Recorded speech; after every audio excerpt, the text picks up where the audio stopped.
Thank you for listening to Depictions Media Radio.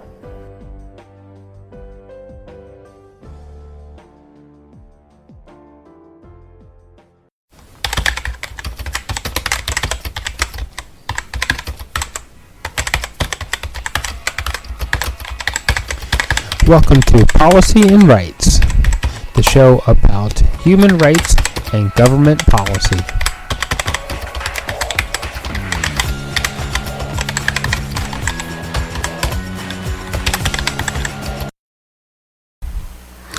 Welcome back to Policy and Rights here on Depictions Media Radio.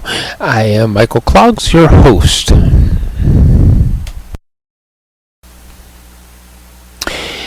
Welcome back, everyone. And again, we're still on the campaign towards the federal Canada election for 2021, where we will cast our ballots on September 20th.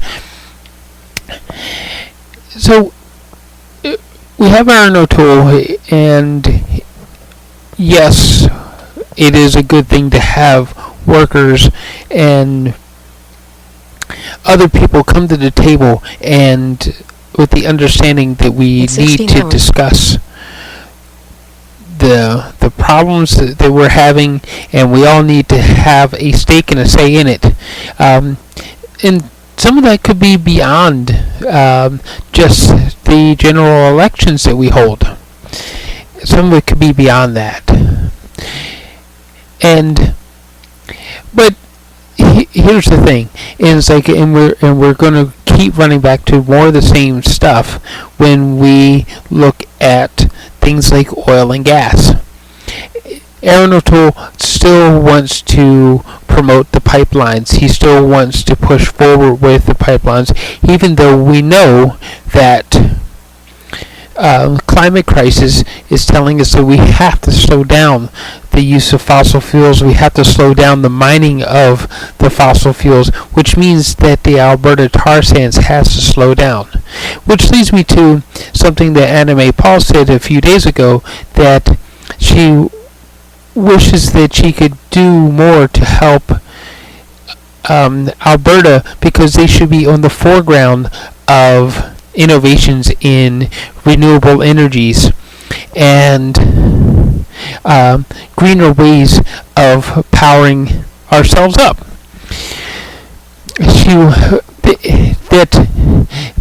That they could, by a simple conversion, that the jobs could be created right there in Alberta, where these people are already used to supplying fuel, so now they would supply energy, real energy, not oil and fuel disguised by saying it's energy when it's not.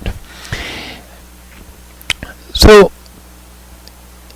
today we had Jagmeet, and he's talking about making sure that everybody gets to come to the table, and making sure that the riches of our country pay their share, that we need to stop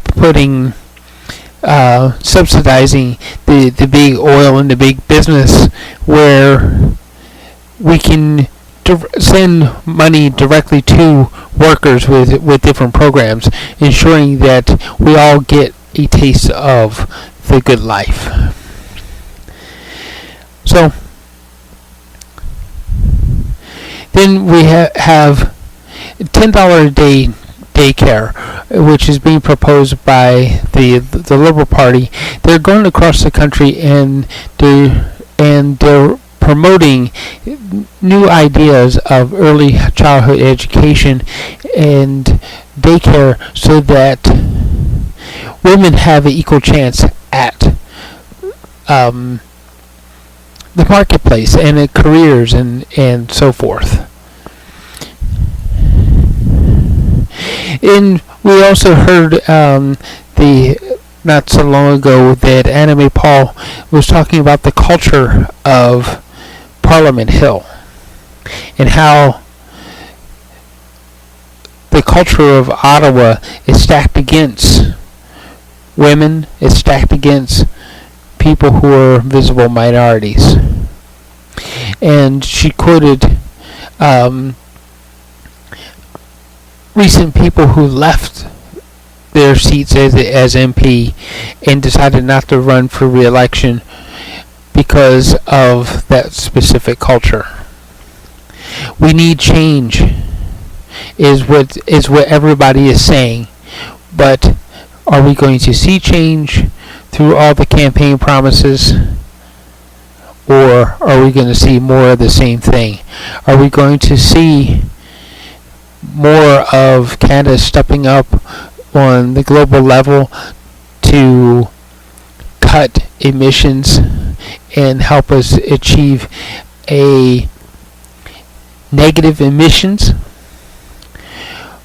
Are we going to see Canada do things to help human rights around the world through the leadership in Ottawa? We need to think about that. We need to think about all the issues. We need to think about how we're going to build a new infrastructure that is going to promote that change. How are we going to change our everyday things so that we can get past the pandemic, make it through climate change, promote a equal opportunity economy for everyone, and ensure that we all get a say at the table. So let's listen to what the candidates had to say on August 24th, 2021.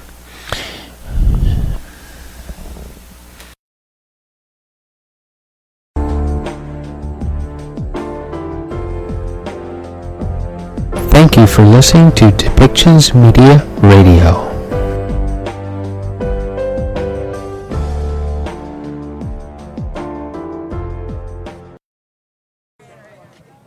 Okay, I think we're on. Is it on? Can we hear this mic? Yes, we are. All right.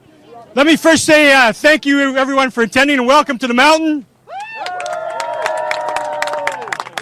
We've a number of folks with us today, but let me first start with two good friends, one in the mountain and one in the center, and that's Scott Duval, our sitting MP, and David Christopherson, the former MP, former MPP, and former city councillor for Hamilton Centre. Also with us today is a number of great candidates who are going to be fabulous MPs as we head forward. From the centre, we have Matthew Green. From Hamilton East, Stony Creek, we have Nick Milanovic. From Hamilton West, Ancaster Dundas, we have Roberto Enrique. From Oakville, we have Jerome Adamo. And now the pitch. There are some folks walking around with clipboards, so if you live in the mountain, you want to volunteer in the mountain, you want to take a sign for the mountain, make sure you give them their name. Hey. But for any other riding that's here today that we've just discussed in the Hamilton area and surrounding areas, feel free to volunteer, donate, and take a sign for those ridings as well. And let's paint the entire region orange!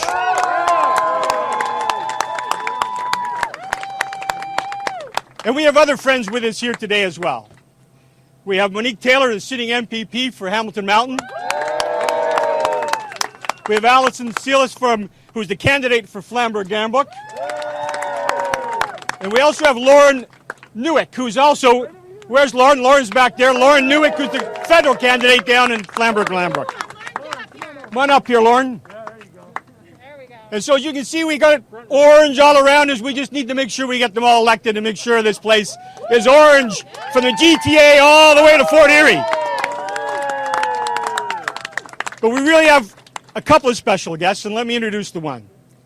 The leader of our provincial party, a woman who stood up for us time after time after time in this province, who's now the leader of the official opposition for the first time in our history. The future Premier of the Province of Ontario, the member for Hamilton Centre, Andrea Horvath.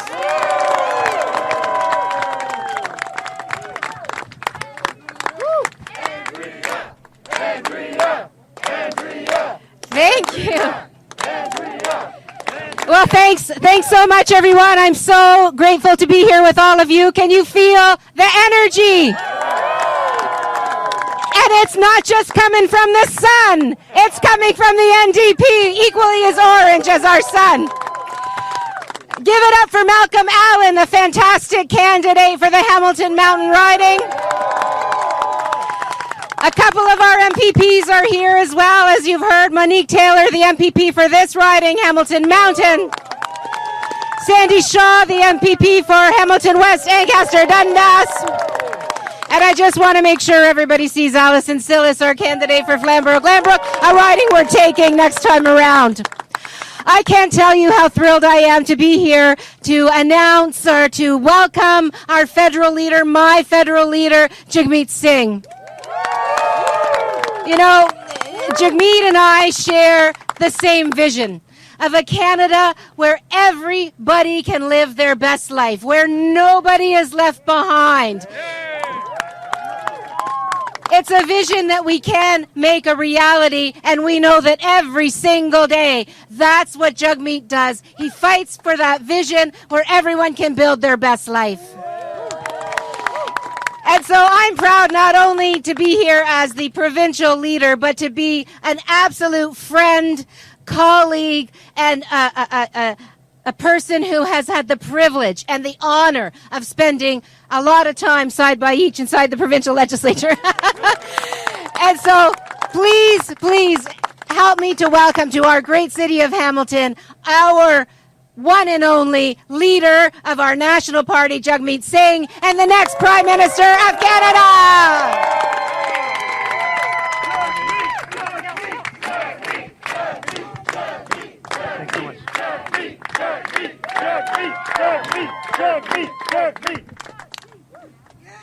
Yeah, thank you so much. How you feeling, Hamilton? I love it. I love it. I got to say, I am very familiar cheering for Andrea, so I felt really good to do that again. Once more for Andrea Horvath. Friends, we've been in this campaign for a little over a week, and we are feeling that energy that Andrew was talking about. And it's absolutely not just because it's so hot out here. We are feeling that energy on the streets everywhere we go. And the reason is people are saying we can't afford another 4 more years of broken promises from Justin Trudeau.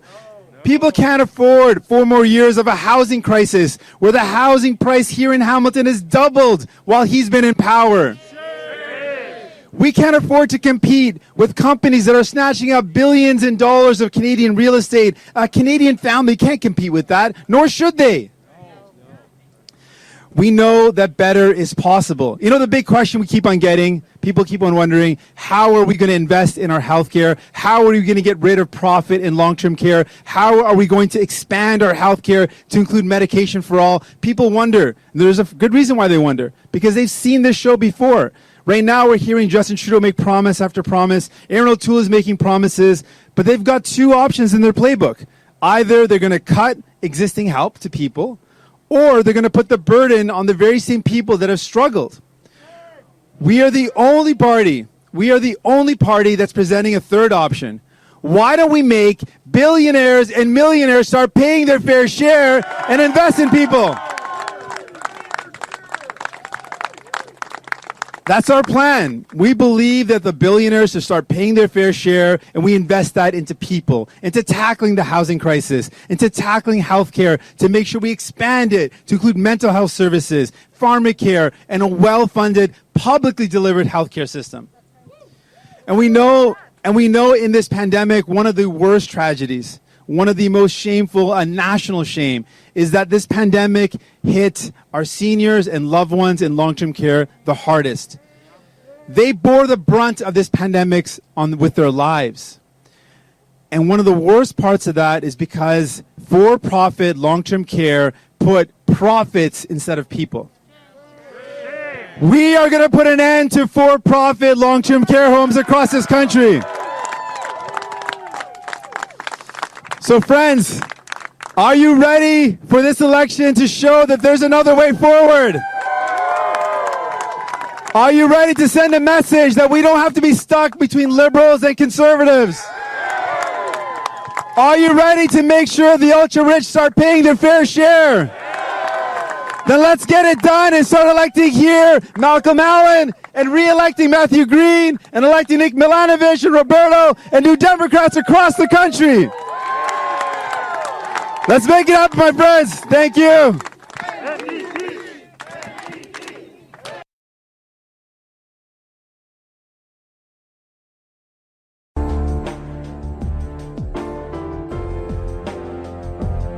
Thank you for listening to Depictions Media Radio.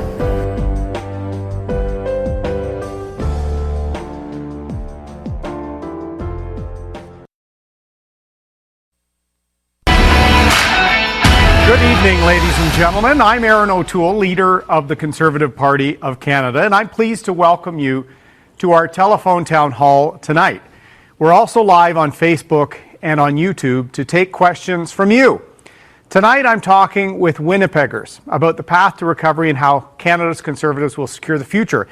It was great to be there just a few days ago with my wife Rebecca and our kids Molly and Jack, and I got to show them where I lived on Comet Street on the base at 17 Wing, where I got my wings as an air navigator way back in the day in 95 and in 96. It was great to be a Winnipegger for a year, 40 below, Portage of Maine, and it'll be great to be with you tonight to answer questions about our plan, Canada's recovery plan, and how we're going to get Canada back on its feet, dust ourselves off after the pandemic, and get our economy back on track.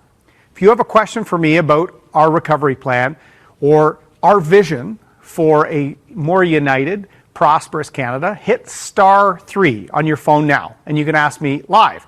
If you have a question and you're following on Facebook or YouTube, put a question in the comments and we'll try and get to that as well. We're here to be accountable for you. This past year and a half have been difficult for families across the country. Some families have lost loved ones in COVID-19.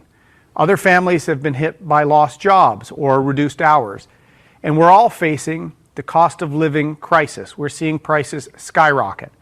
Instead of focusing on the recovery, on fighting the Delta variant and fires in British Columbia and the terrible chaos in Afghanistan, Justin Trudeau has called an election. Like usual, he's putting his own interests ahead of the national interest. And after 6 years of treating Western Canada as an afterthought, in fact, putting Canada to the brink of a national unity crisis, Mr. Trudeau is using a snap fourth wave election to ask for a reward. He wants to be rewarded with a majority government. Yet last week he said he doesn't worry about monetary policy and inflation because he doesn't think it's having an impact on families. Well, I know that rising prices are affecting families in Winnipeg and Durham, where I'm an MP, and across the country. In fact, we're seeing prices of gas, of groceries, of clothing for the kids, it's back to school time, all going up. And Mr. Trudeau's massive deficits are leading to inflation, causing this price pressure, and ultimately putting our social programs at risk. And the NDP, the Green Party, they like spending your money just as fast and just as out of control as Mr. Trudeau. So while there's 4 parties on your ballot, there are only 2 choices: Canada's Conservatives or more of the same. If you have any question about that, hit *3, and you can talk about our recovery plan or anything on your mind in this election. We need to replace Mr. Trudeau and the NDP and the Greens, their agenda of more borrowing, more debt, higher taxes, fewer opportunities for our children, and rising prices. Canada's Conservatives have a plan to stand up for working families from coast to coast to coast. And that's what we're putting forward to Canadians. It's why we launched this on the second day of the campaign. We want to get Canada's economy firing on all cylinders in Winnipeg and across Canada. Winnipeg's center for aerospace jobs, agriculture, transportation. What we get right in Winnipeg, they have Western issues and the same manufacturing issues in Ontario. The issues facing Manitoba are an example of some of the challenges we're facing. So our plan to secure the future, 5 simple pillars. 1 million jobs created in 1 year. We're going to fire up the economy. Second, tough new anti-corruption laws for transparency and to restore faith in Ottawa. Mental health leadership through our Canada Mental Health Action Plan. Fourth, building the country's capacity up to be more ready to respond to future threats and pandemics and be more self-reliant. And fifth, we need to secure the economy by balancing the budget over the next decade so we don't bankrupt our children and our grandchildren. So this election really is about who do you trust to secure the economic future of your family. As I said earlier, we can't afford more of the same with Mr. Trudeau, the NDP, and the Greens. Only Canada's Conservatives have a plan to get this economy back on track in all sectors of the economy and in all regions of the country. So I'm really looking forward to the discussion tonight. Once again, you can hit *3 or leave a comment on Facebook or YouTube to ask me a question live. And the person that's going to be hosting us is our friend Jennifer Jennekins, our candidate in a nearby riding of Ottawa West Nepean. Jennifer. Thanks, Erin. I'm Jennifer Jennekins, your Conservative candidate for Ottawa West Nepean. I support Erin O'Toole's vision for Canada, and I'm proud to be part of his team. Erin was raised in Bowmanville, Ontario, a community with middle-class values of hard work and helping your neighbor. He served our country in the Royal Canadian Air Force for 12 years. He had extensive experience in the private sector before being elected as a Member of Parliament in 2012. Erin stands up for hard-working Canadians. He wants to work for you and to make sure that for generations to come, Canadians can grow up with a world-class services, a healthy economy, and healthy finances. The telephone town hall is about to start, so please press *3 to ask Erin a question. Again, if you have a question for Erin O'Toole, press *3 now. So let's start with Dorothy, who has a question about pipelines. Go ahead, Dorothy, you're on the air with Erin O'Toole. Are you planning to open up the pipelines?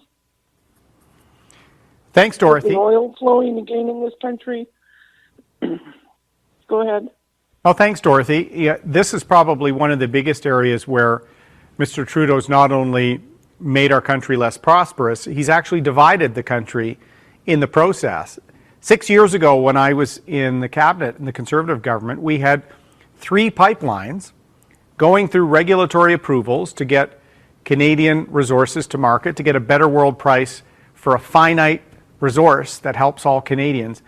And with Mr. Trudeau's ideological policies like Bill C-69 and his cancellation of Northern Gateway, we went from 3 to 0 until he had to buy the Trans Mountain pipeline with taxpayers' dollars, billions of dollars, to buy something that just a few years earlier the private sector was building without asking for a dime of government money.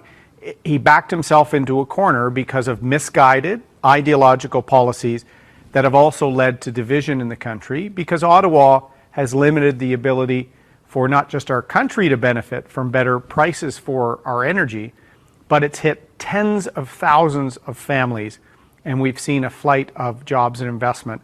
So we will reverse that ideological approach, Dorothy. I've said in our first 100 days, we would eliminate the unfair provisions within Bill C-69 and have a fair, predictable regulatory process that allows projects, not just pipelines, any large project could not get approved under Mr. Trudeau's plan.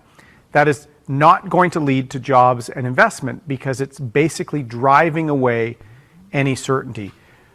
We can get our emissions down as a country, and that's important to me. We have a comprehensive climate change plan that is modeled, that will meet our Paris targets. It's in Canada's recovery plan.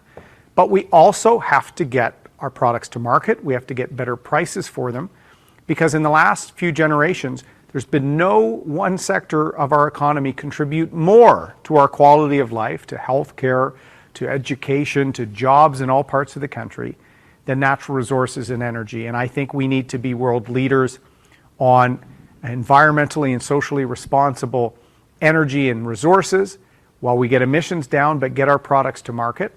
So this is a priority, Dorothy. There's a detailed plan in Canada's recovery plan to get all sectors back on track, including energy. All right, our next question is from Veibu, who is asking about how to attract the youth. Go ahead, Veibu. Hi, Mr. O'Toole. My name is Bebo. I'm a 19-year-old student from Winnipeg South. Let me tell you, being a conservative university student isn't very easy, but I'm really proud of being conservative. And I'm just wondering, the party's done a great job of trying to build some more groups that traditionally don't vote conservative, and I'm wondering what the plan is to get more youth to vote conservative, specifically university students. Bebo, thank you very much for the support. In Winnipeg South, we have Melanie Mahar running, who is great. So you're committed. She could always use an extra door knocker, so please help out. She's a tremendous candidate, also part of a military family, and as someone that served in the military in Winnipeg, I certainly love the fact that she's stepping up in such a big way for Winnipeg South. What we're offering young Canadians, and I'm reaching out. I want more Canadians to see a conservative staring in the mirror at them on election day. That means more young people, more women, more new Canadians who may not have voted for us in the past. But what did you get with a vote for Justin Trudeau? You got a litany of broken promises on everything from the public finances of the country to clean drinking water on reserves to running an ethical government. Transparent by default is what Mr. Trudeau used to say. Now he's cover-up by default. Everyone has been let down by Justin Trudeau. My friend Jody Wilson-Raybould just retired from politics. Just one of several people disappointed with what Mr. Trudeau promises. The lofty rhetoric is not matched by his conduct or what he delivers as Prime Minister. So for young people, Mr. Trudeau has put $500 billion of debt on their shoulders. He's giving them less opportunity to find a good, meaningful job, not an Uber-type part-time job. We want to see long-term employment that you can build a career and build a family and build your opportunity in Canada. He's giving them less opportunity to own a home, harder time keeping up with the cost of living. So in Canada's recovery plan, we actually have a plan that will get young people established. I don't want to give up on any generation from having the opportunity to own a home, whether in Winnipeg, whether in Vancouver, Toronto, Halifax. And we've got a plan to help first-time home buyers, to give longer mortgage terms, to address some of the foreign ownership that's driving costs of housing up. And we have to get our public finances in order because the next generation is going to be saddled with Mr. Trudeau's overspending. And our economic plan, our job surge, our ability to get people working. I want people to be able to get out of school, handle their debts, get into a home, and have a rewarding career. That is all in Canada's recovery plan. So, Bebo, I want more young people taking a look at the Conservative Party. We have a new leader. We have a new approach. We're reaching out. We have a plan. And I want your generation to succeed. I want to tackle the issues of inequality, of climate change, of reconciliation. And to help us do that, we need a strong economy that doesn't leave anyone behind. So show your friends. Tell them to take another look at the Conservative Party of Canada. All right, I have a question now for our audience. If Erin and the Conservative Party can count on your support, please press 1. If you're supporting another party, please press 2. If you're not sure yet, please press 3. And now we'll get back to Erin with more of your questions. So Jeanette has a question about GST. Hi, Jeanette. Hi. It was said that in December you would make it GST free. That will help the rich, but it certainly won't help anybody on fixed income. Actually, it will, Jeanette. No, it won't. Anyone making a purchase will have a GST holiday in December. And what is interesting with this plan, it will help people actually in lower income levels even more because consumption, you eat up more of your available funds each month with some of the basics. And so People have been saying the cost of living is skyrocketing, is out of control. And if you have very little left at the end of the month, that 5% break you're going to be getting with that holiday actually on a per capita basis kind of helps people at the lower margins even more. And that's part of the reason we reduced the GST when the Conservatives were in government by 2 points. It's also the reason why we raised the basic personal exemption to allow people to keep more of their own money. It's why I'm doubling the Canada Worker benefit. We're going to give people at the lower income level the equivalent of $1 per hour raise because we want them to get ahead. And Jeanette, here's the great thing about our GST holiday in December. We're limiting it to in-person bricks and mortar stores. So this isn't for someone to go on and buy something cool that'll be sent here by FedEx from far away. This is going down to a place, a store by the Forks in Winnipeg, something downtown, something in the suburbs that you want to buy, maybe that gift for under the tree at Christmas. You'll get a little break. Is it tackling everything? No, but it is one way we're trying to show Canadians deserve a break.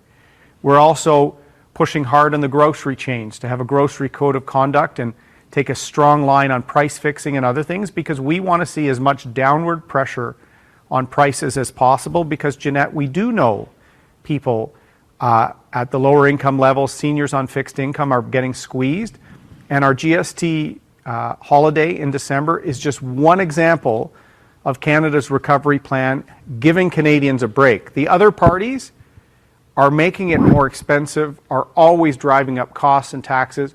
We're going to leave a little bit more money in your wallet.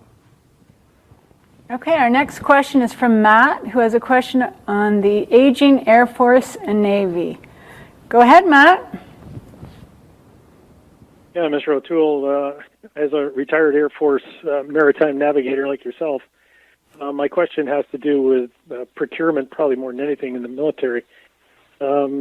Obviously, the F-18 replacement and our Navy ships are in dire straits, and the last part really is the morale of the forces right now is taking a tremendous beating with what's happening with our senior leadership. Where do you see the military going, certainly in the next during your term? Well, Matt, before you leave, were you on Aurora, as I take it, not on Sea Kings? Sorry, yes, I was. I was the fixed-wing guy. No, that's okay. Obviously, most of the folks that graduated with me at 17 Wing in Winnipeg went Auroras. I think one went Hercs in my vintage, and I went Sea Kings. Maybe you could say I was the bravest at the time, considering Mr. Chrétien had canceled the replacement. It's a pattern, actually, with the Liberals. The decade of darkness that you and I would have served under, Matt, the cancellation of the Sea King. I was a cadet at RMC when Mr. Chrétien did that. Canada paid $500 million in contractual penalties and still had an old helicopter that needed replacing. Mr. Trudeau did the same thing with a misguided commitment with respect to the next generation fighter jet, replacing the CF-18. It's unfair. It costs Canadians more money. It puts our men and women at a capability disadvantage, or certainly even at risk. Right now we have, I think, the worst defense minister Canada has ever had. He's lied to Canadians on countless occasions, including making up a capability gap about our fighter jets when he went and bought used jets from Australia. My brother-in-law flew the F-18 in Australia and said, "Mate, you're getting jets that we used even more than yours because of East Timor and other operations." Mr. Trudeau's made us a bit of a laughing stock, and that's been the case with Liberals. Our used submarines, it's unfair to our men and women in uniform. And with the shipbuilding, first thing the Trudeau cabinet did was tried to kill the contract at the Davie shipyard to give us a temporary auxiliary tanker so that we could have a true blue water navy. I will make sure our men and women have the equipment they need to do their job. I will also make sure that there's accountability for sexual misconduct and a culture of covering that up in the Canadian Armed Forces. This is important to me, not just as a veteran, but as a father. My daughter and I talk about my time in the military. I would never push her into one career or another, but I want her to be able to make a decision about serving her country without having to worry about going into a culture of intimidation, harassment, or misconduct. People that step up to serve their country, to put their country ahead of even their own well-being, should have respect and should have a culture of excellence and professionalism. That is what I will expect. And the fact that Mr. Trudeau and Mr. Sagen covered up allegations for 3 years is, I think, probably the biggest failure of leadership I've seen for our men and women in my lifetime. They deserve better, and with me as Prime Minister, they'll have a veteran as Prime Minister for the first time since Lester B. Pearson. That will help us get morale back on track. Okay, our next question is from Donald, who's asking about youth involvement with the environment. Go ahead, Donald. Hi, Donald. Winnipeg. How are you doing? I'm doing well, thanks. How are you? Good. Yeah, my question for you today was, just as many young Canadians are concerned with the environment and long-term sustainability for some of Canada's natural resources, I'm just curious today, how are you going to appeal to any of the young voters who, place the environment and climate control as one of their top priorities for election? Thank you, Donald. This is an area I've said that the Conservatives, we didn't put forward a measured and detailed and strong enough platform on climate change in the last 2 elections. That has changed. We have a very detailed plan in Canada's Recovery Plan on how we can meet our Paris commitments, reduce emissions, but minimize the impact on jobs and investment. Mr. Trudeau's ever-rising carbon tax, he's already broken several promises about the level of his tax, is driving away jobs because there is no carbon tax in the United States. And so we're seeing investment and jobs flow just across the border, Ohio, Michigan. We can't allow that to happen. So what we've come up with is a program that does price carbon, and we're showing to provinces here is another option to get our emissions down and to tackle some really big areas of emissions by partnering with larger emitters, by major investments in carbon capture, utilization, and storage, small modular reactors. We have a very detailed plan that I want to invite all young voters to look at. If you're worried about the housing crisis, jobs, debt on the shoulders, and want to make sure that there's a serious plan on the environment, the Conservative Party is your choice. If your only concern is climate change and you're not worried about jobs and the overall economy, there are 3 or 4 other parties to choose from. What I'm trying to do is say, let's get the country back on track. Let's make sure we get our emissions down. We owe it to future generations to tackle this seriously. But we will deliver, not just taxing and hoping that in the future they will meet emission targets. We've worked with consultants to come up with a plan that I think gets the balance right, takes climate change seriously, but also takes getting our economy back on track seriously as well. Our next caller is Daryl, who's asking about bringing tech companies to Western Canada. Go ahead. Hi, Daryl. Hi. Yeah, I'm just wondering what is your plan to get tech companies and computer programming and future planning for our youngsters and our young people that are coming out of school that have these programming courses, but there's no jobs like here in Winnipeg or in in other provinces in the West here.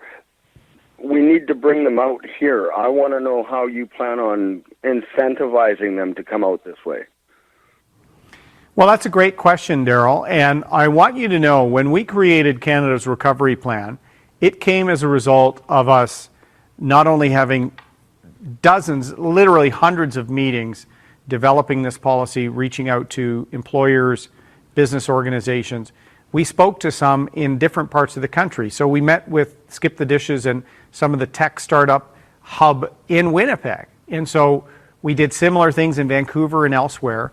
And that came into our innovation plan that is in here in Canada's Recovery Plan. I'll refer you to page 28, Unleashing Innovation, where we're going to give an incentive for people to develop intellectual property here in Canada and develop jobs here based on really advantageous tax treatment if they continue to use their IP here. It's called the patent box approach. We're also going to use incentive to get private sector money, company money on the sidelines, into the economy to help startup companies scale up, whether in Winnipeg, as Skip the Dishes did, or in places like Kitchener, Waterloo, Vancouver, Montreal. Even Fredericton has a great hub on cybersecurity, for example. We have to unleash this innovation, not by someone in Ottawa, like Mr. Trudeau or his minister, to say, this town or this city is going to be a cluster for this issue, the super cluster. We need to unleash that innovation where it is on the ground, where it is in our universities, where it is in already little hubs around the country.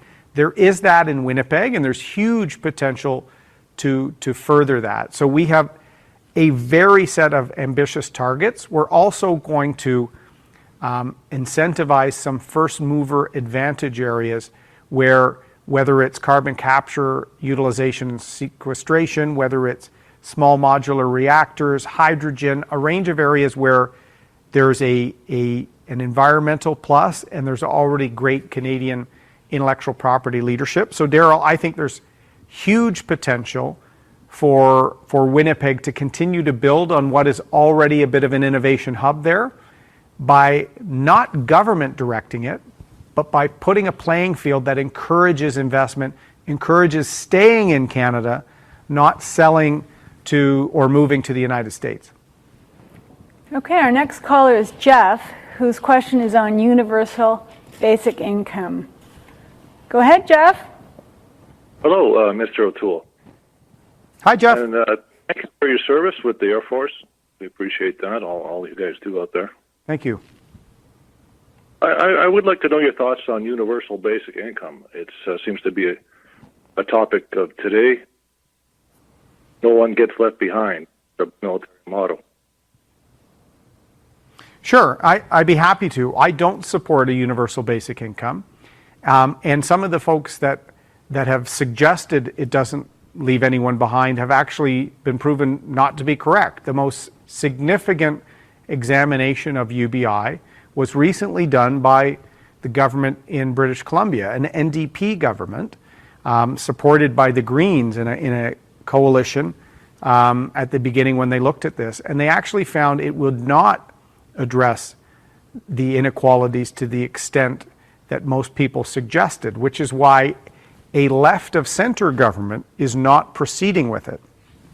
Why Mr. Trudeau and his party have endorsed it is because they keep extending the CERB, and some people are suggesting you can just have the CERB forever, turn the CERB into a UBI.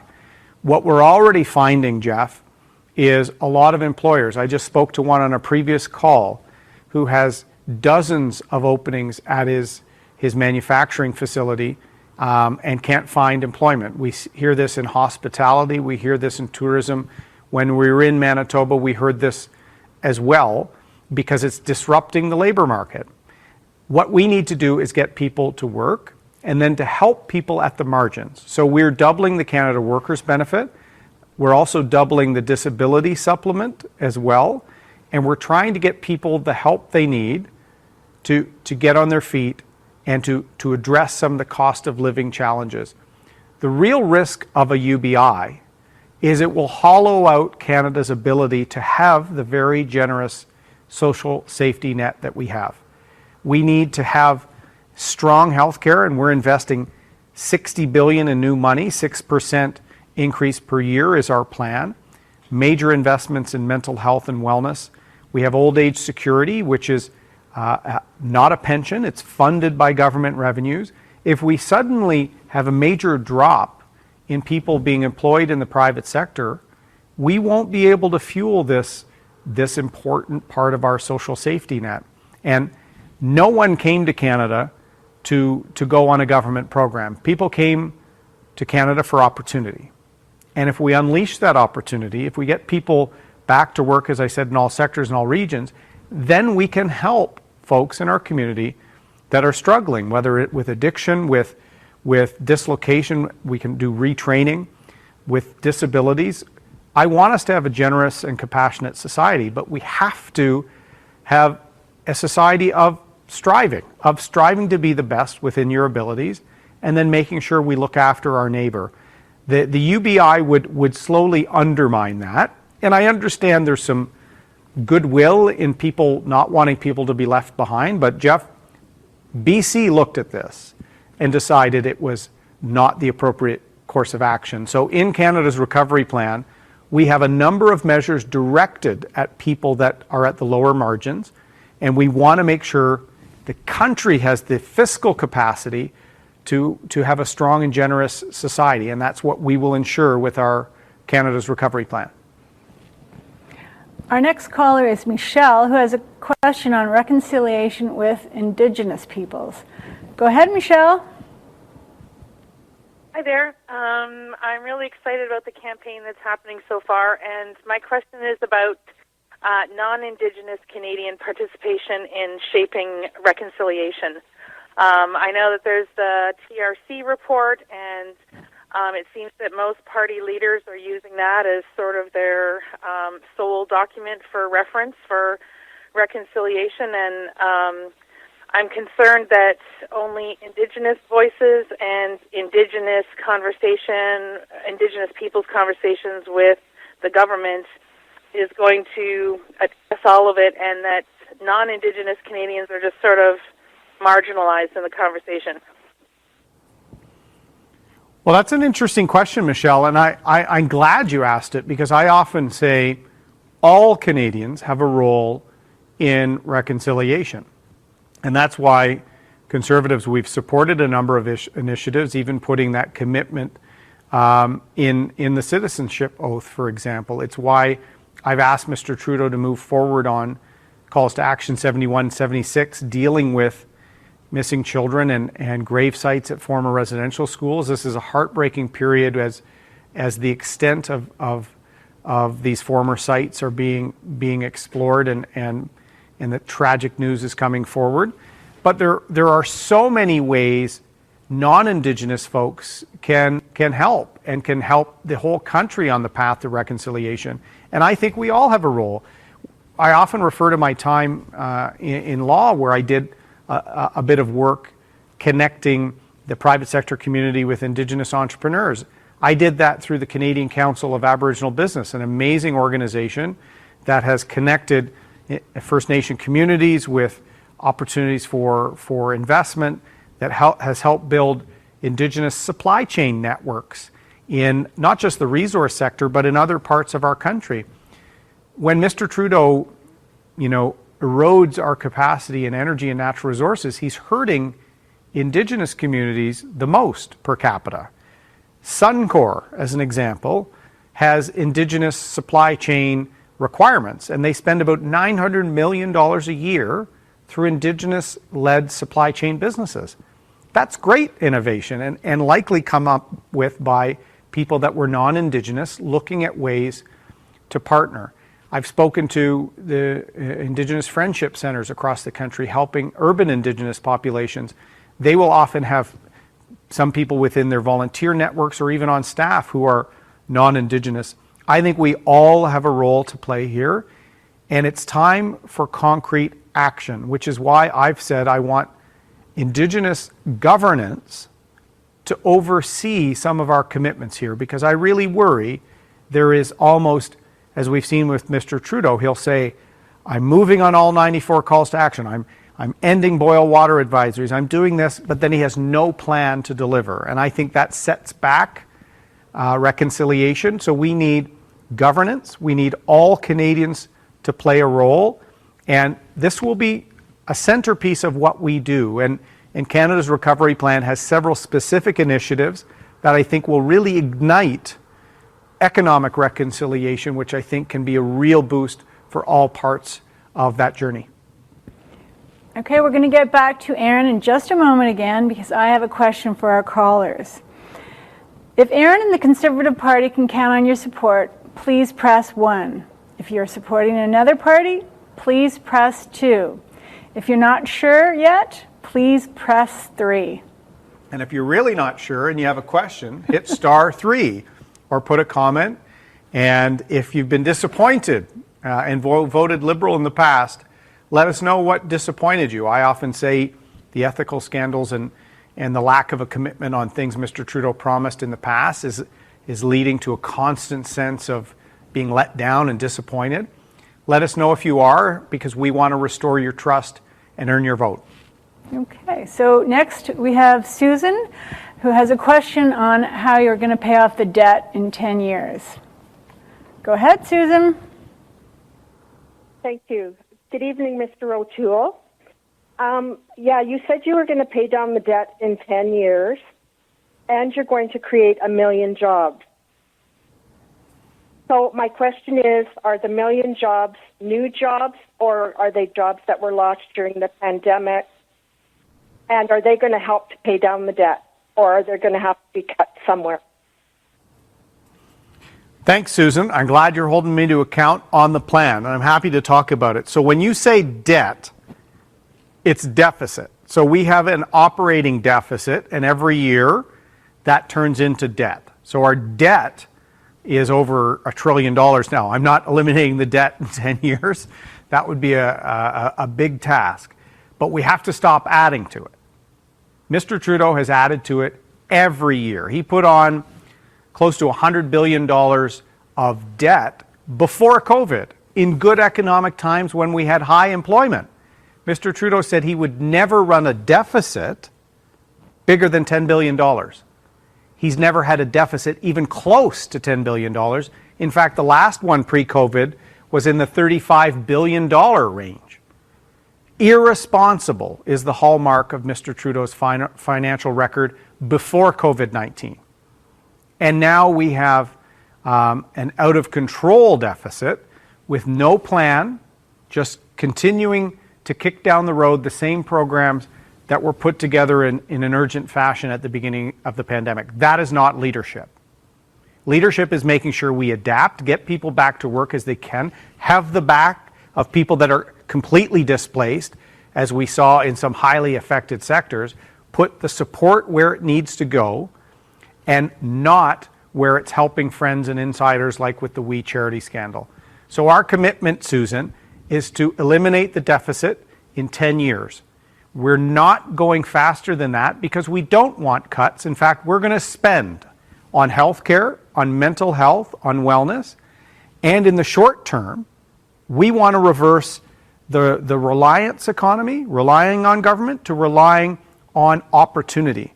And so we're going to kickstart with our job surge and some of our target job programs to get the country back to work in all sectors. We're going to encourage employers to hire people who've been unemployed for a longer period of time. We're going to give them a bigger job boost to hire those people, to give them the chance.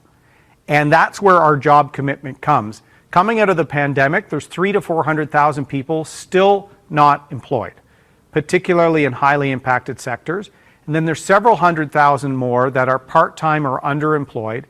And then Mr. Trudeau's ideological approach against energy, against resources, that has hundreds of thousands of people displaced from our economy. So I've said, and I say this all the time, I want to see an economic recovery in all parts of this country, including Winnipeg, and in all sectors of our economy. I don't think it's right for Mr. Trudeau, the NDP, and the other parties to pick or choose what parts of the economy should come back, build back better, according to what Mr. Trudeau thinks. I think it's better if someone has a job and an opportunity. And whether that job is in retail, in service, in hospitality, working hard, I respect that and honor that, and we will fight for those opportunities for people to provide for their family and their community. That will get people back to work. That will also allow us to tackle the overspending of Mr. Trudeau.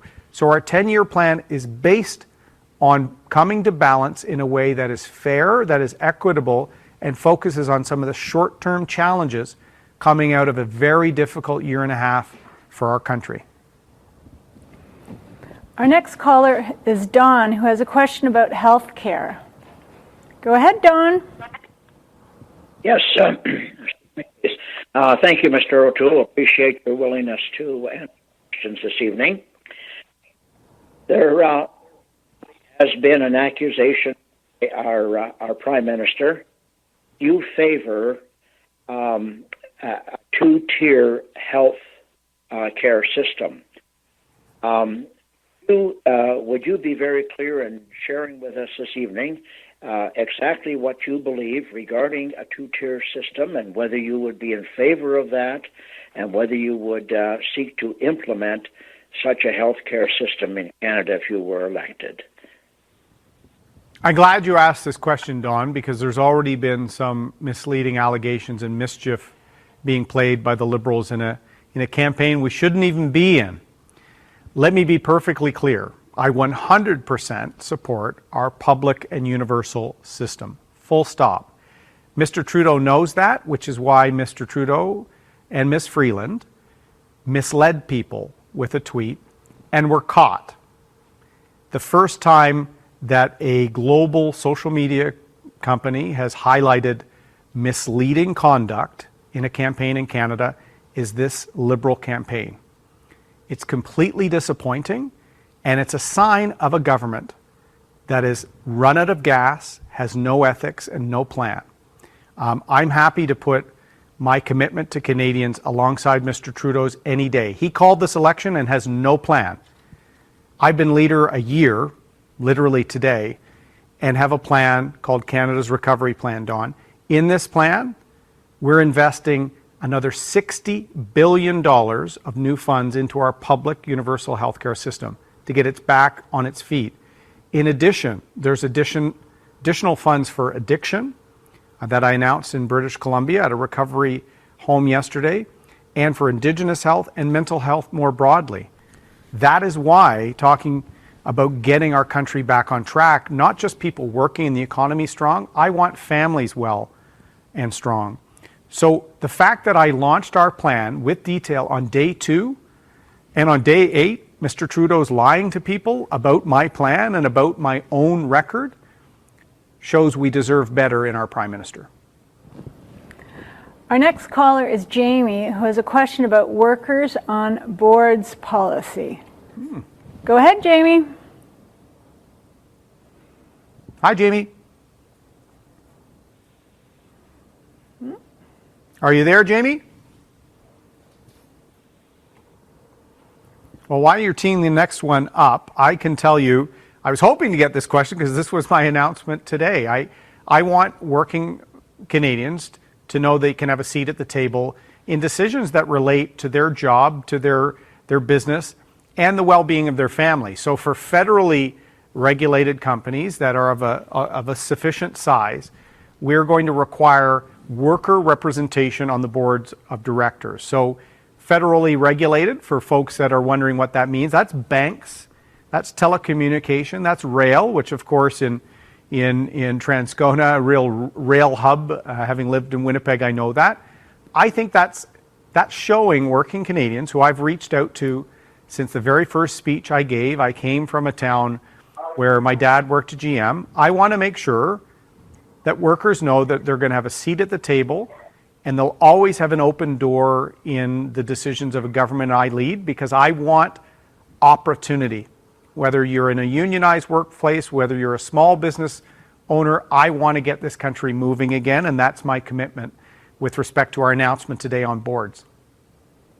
Okay, our next caller is Grace, who has a question about long-term care facilities. Go ahead, Grace. Hello, Mr. O'Toole. Hi, Grace.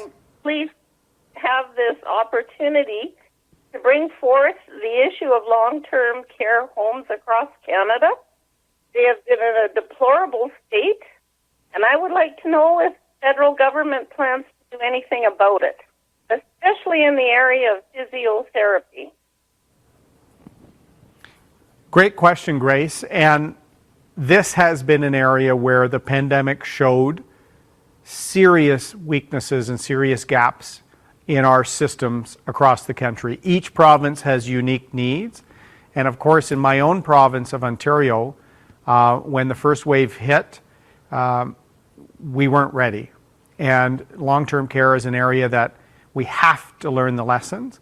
And as a federal government, we will be there as a partner, which is why we have a commitment in Canada's Recovery Plan of increasing health transfers to the provinces by a minimum of 6% each year and allowing the provinces to build up capacity in long-term care. They know the needs of their system, whether it's the capital in Winnipeg. They know it much better than the bureaucracy in Ottawa.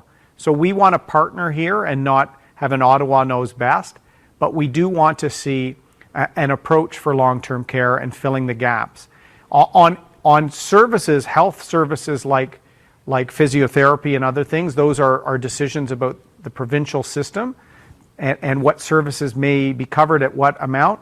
We want to make sure the provinces have a predictable and ever-increasing amount of federal transfer so that they can make the decisions and serve the needs of their population. And that's something we're guaranteeing in Canada's Recovery Plan.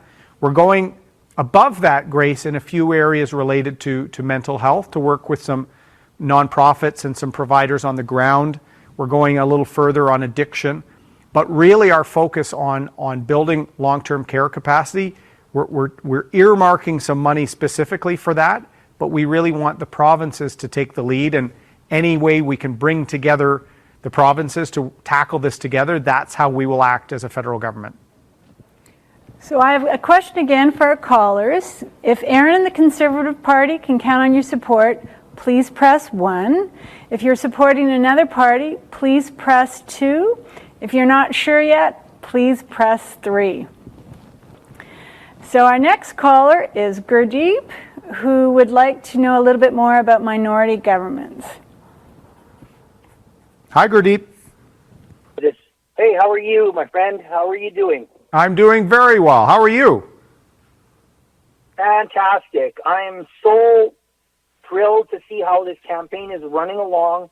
You started off quietly in the background, methodically pushing the message, and as my good friend John Rays and Rod Bernouge know that Melanie is going to be knocking over Mr. Dogood, taking back Winnipeg South.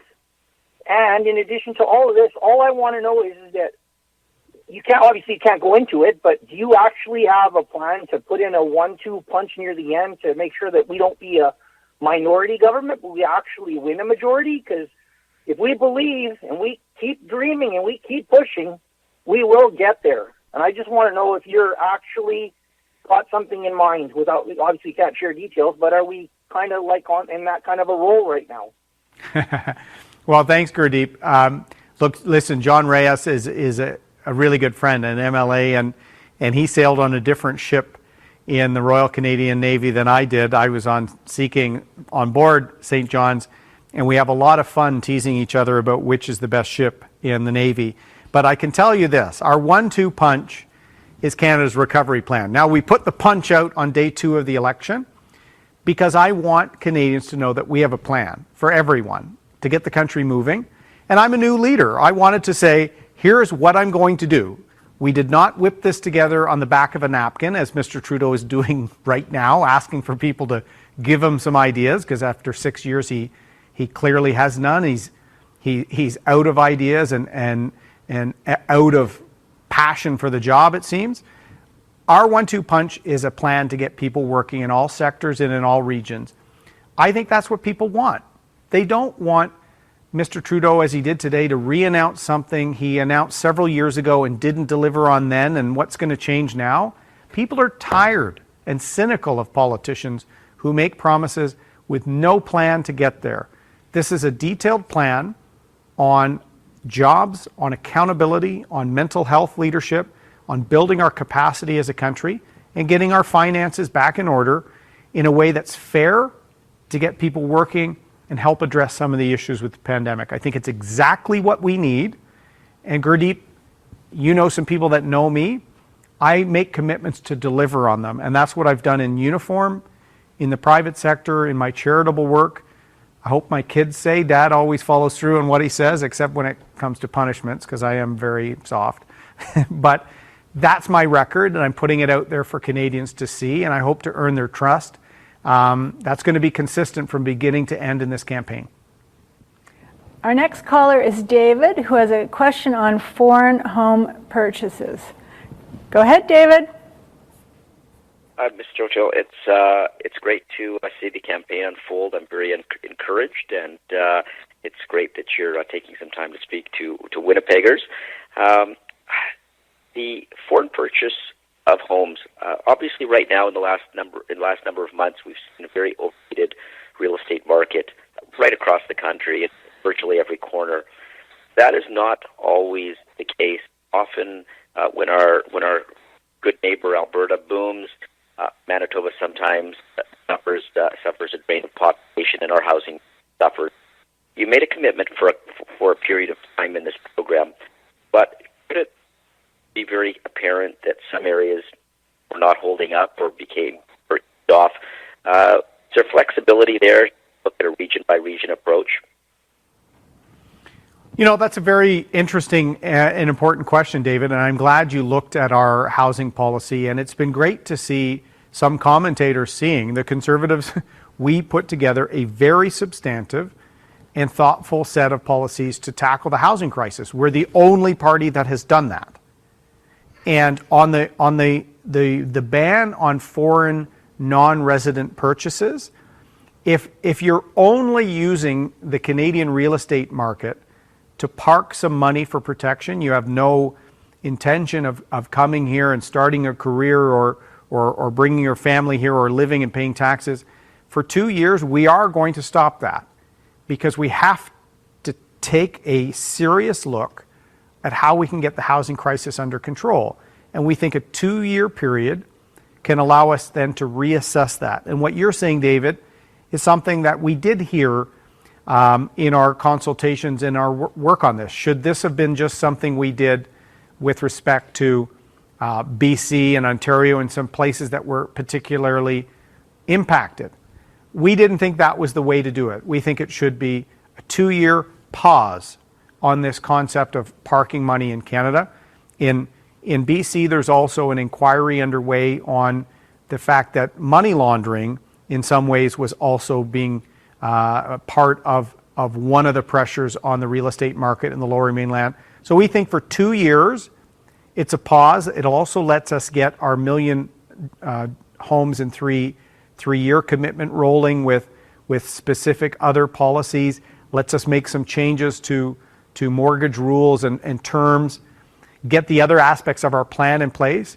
And then after 2 years, we would work with the provinces to see, did this have any negative impact? It is an unusual and bold move, but this crisis needs action. A 1% surcharge on a transaction is basically a nuisance fee for people that have that much money that they're just stashing away. We're going to ban it for 2 years and reassess after that. Okay, our next caller is Brian, who has a question on electric vehicles. Hi, Brian. Mr. O'Toole. Hello, Mr. O'Toole. In the summer that we've had in Manitoba, it's been very evident that climate change is kind of upon us. And I was wondering, did the Conservative Party have any kind of program in the future, anything like that, in regarding to electric vehicles and maybe even for electrification of houses and stuff like that? And since we have such a big utility of Manitoba Hydro, which basically is, got three new power sources there that they've put online. Something that helped the province of Manitoba become more of a half province as opposed to being a have-not, which has too long. Great question, Brian, and I agree. We're seeing the impacts of climate change now. We're seeing that with more frequent droughts and adverse weather events. We're seeing this in British Columbia with both the incredible heat wave and now the wave of fires, which is one of the reasons why I don't think we should be in an election that Mr. Trudeau called despite a crisis for thousands of families. So you've asked a very thoughtful question. I want to give you a thoughtful answer. I want you to go to page 78 in Canada's recovery plan. We have a very detailed plan on EVs, for example, or zero emission vehicles that we're really looking at some of the work that both BC and Quebec has done. So we're creating a mandate with respect to 30% of light duty vehicles sold to be zero emissions by 2030. We have some commitments on infrastructure and some investments on the hydrogen economy, which could also be very effective here for getting emissions down. And anything that can help us get a lower carbon future, particularly for electricity generation, is something we have to take advantage of. In fact, Ontario paid the price when, I think it was Bob Rae, canceled the Kanawapa Dam that would have had transmission between Manitoba coming down through northern Ontario to give Ontario yet another source of zero emission clean electricity. You cancel a project like that in the short term, it's hard to turn it back on. And if the transmission had been built, we would have had transmission and power for the Ring of Fire. So really misguided decisions with respect to power and provincial interties will really hold us back. So we have a very, very ambitious policy that will help us meet our emission target, but also unlock some innovation. And electric vehicles, lower emission technologies is a big part of our program, and we're putting some money where our mouth is on this, Brian. Thank you, Erin. I know the Conservative team is ready to deliver Canada's recovery plan and stand up for hardworking Canadians and their families. That's why I'm glad you're leading Canada's Conservatives in this election. We hope you found tonight's conversation useful. If Erin O'Toole and Canada's Conservatives can count on your vote, please press 1. If you're supporting another party, please press 2. If you're still unsure how you'll vote, please press 3. If you did not have a chance to ask your question, please stay on the line and leave a message for our staff. Your question is important, and we'd like the chance to respond to you. Well, thank you, Jennifer. Thank you for hosting, and thank you to folks in Winnipeg for being on our call tonight. We've got great candidates running for us in Winnipeg that I'm really hoping you can support. In Charleswood, St. James, where I lived when I did my training at the base, Marty Moran's, Winnipeg South, Melanie Mahar, St. Boniface, St. Vital, Shola Agbola, Elmwood, Transcona, Rajan Karan, and Raquel Dancho in Kildona and St. Paul's. We have many of the numbers we called tonight are in those ridings. And Canada's recovery plan, I talked a lot about everything from our GST holiday to pipelines to the environment to Brian's question on electric vehicles. We have a plan to get our country back on its feet after COVID-19. It's been the worst health and economic crisis in our country's history, and Canadians deserve a plan. We're in a cynical election called by a Prime Minister with no plan. Canada's Conservatives have a plan to get people back to work in all sectors and in all regions, including in Winnipeg, including in Manitoba. With a plan and a great team, we can secure a future for your family, and that's why we're here and why we're being accountable to you. Check out our plan on our website. Follow us on social media. If you do have any other questions, please get in touch. We've got Canada's recovery plan to secure the future. Be well. Thanks for taking part tonight.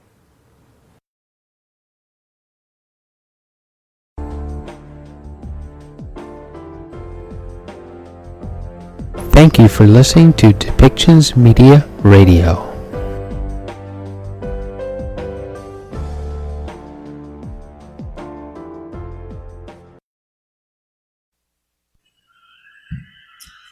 Hello everyone, bonjour tout le monde. Merci d'être avec nous aujourd'hui sur les territoires traditionnels des Mississauga, Anishinaabe, Haudenosaunee, et Huron-Wendat.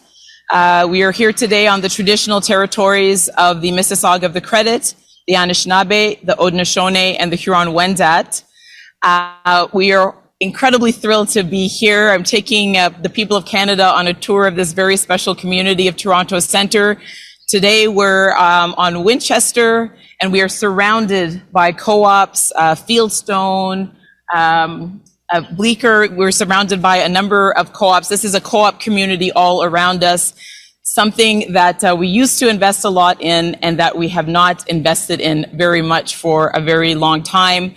I'm thrilled to have, especially to talk about affordable housing, the Green Party of Ontario leader Mike Schreiner, notre chef du Parti vert de l'Ontario, Mike Schreiner, parce que le Parti vert de l'Ontario, ils ont créé un plan pour le logement abordable qui est crédible, qui est efficace, qui est ambitieux aussi.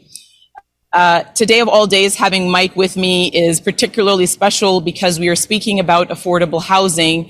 And the Green Party of Ontario, under Mike's leadership, has presented very recently an incredibly ambitious and doable plan that has gotten rave reviews. And we have been thinking a lot about how we would, as elected representatives, support each other in the work to bring affordable housing to everyone. Because first and foremost, we need to recognize that there is an affordable housing crisis in Canada.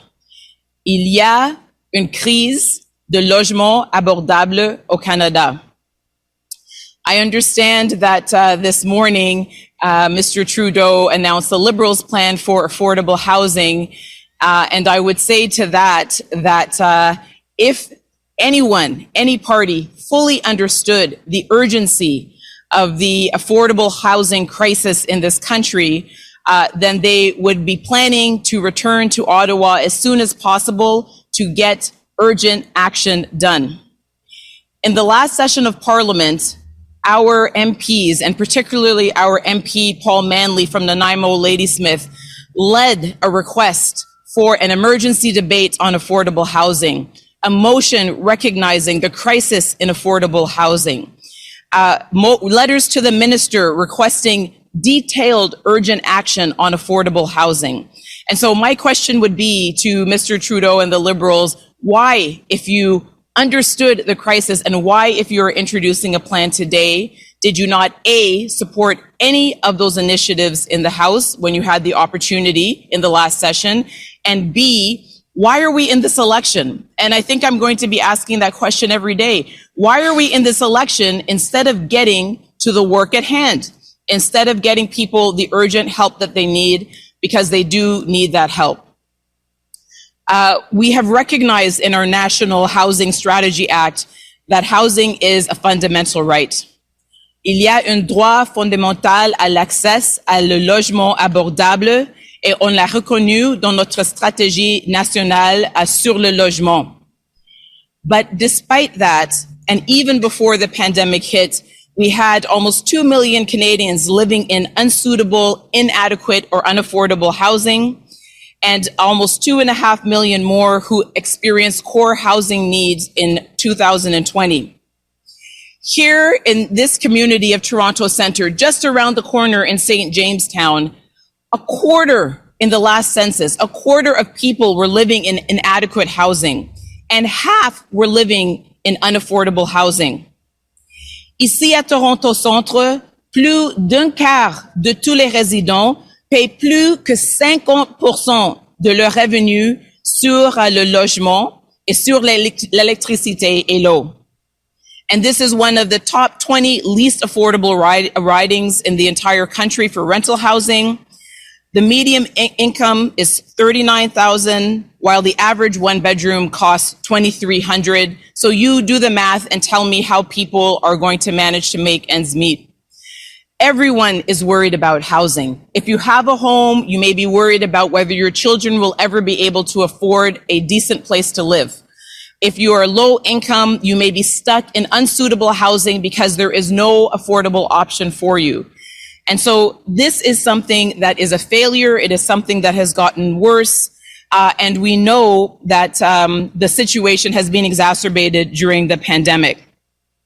And so it is no surprise to anyone who has been following the Green Party that of Canada and of Ontario, that we have made access to affordable housing a top priority for ourselves and for the people of Canada. First and foremost, we need to recognize that the problem exists, and we need to declare housing and homelessness as national emergencies and twin crises. And I say this again, pointing out that we called for this months ago, exactly in recognition. Il faut reconnaître et déclarer que nous sommes dans une crise nationale de logement abordable. We need to redefine what affordable housing means using a better and updated formula.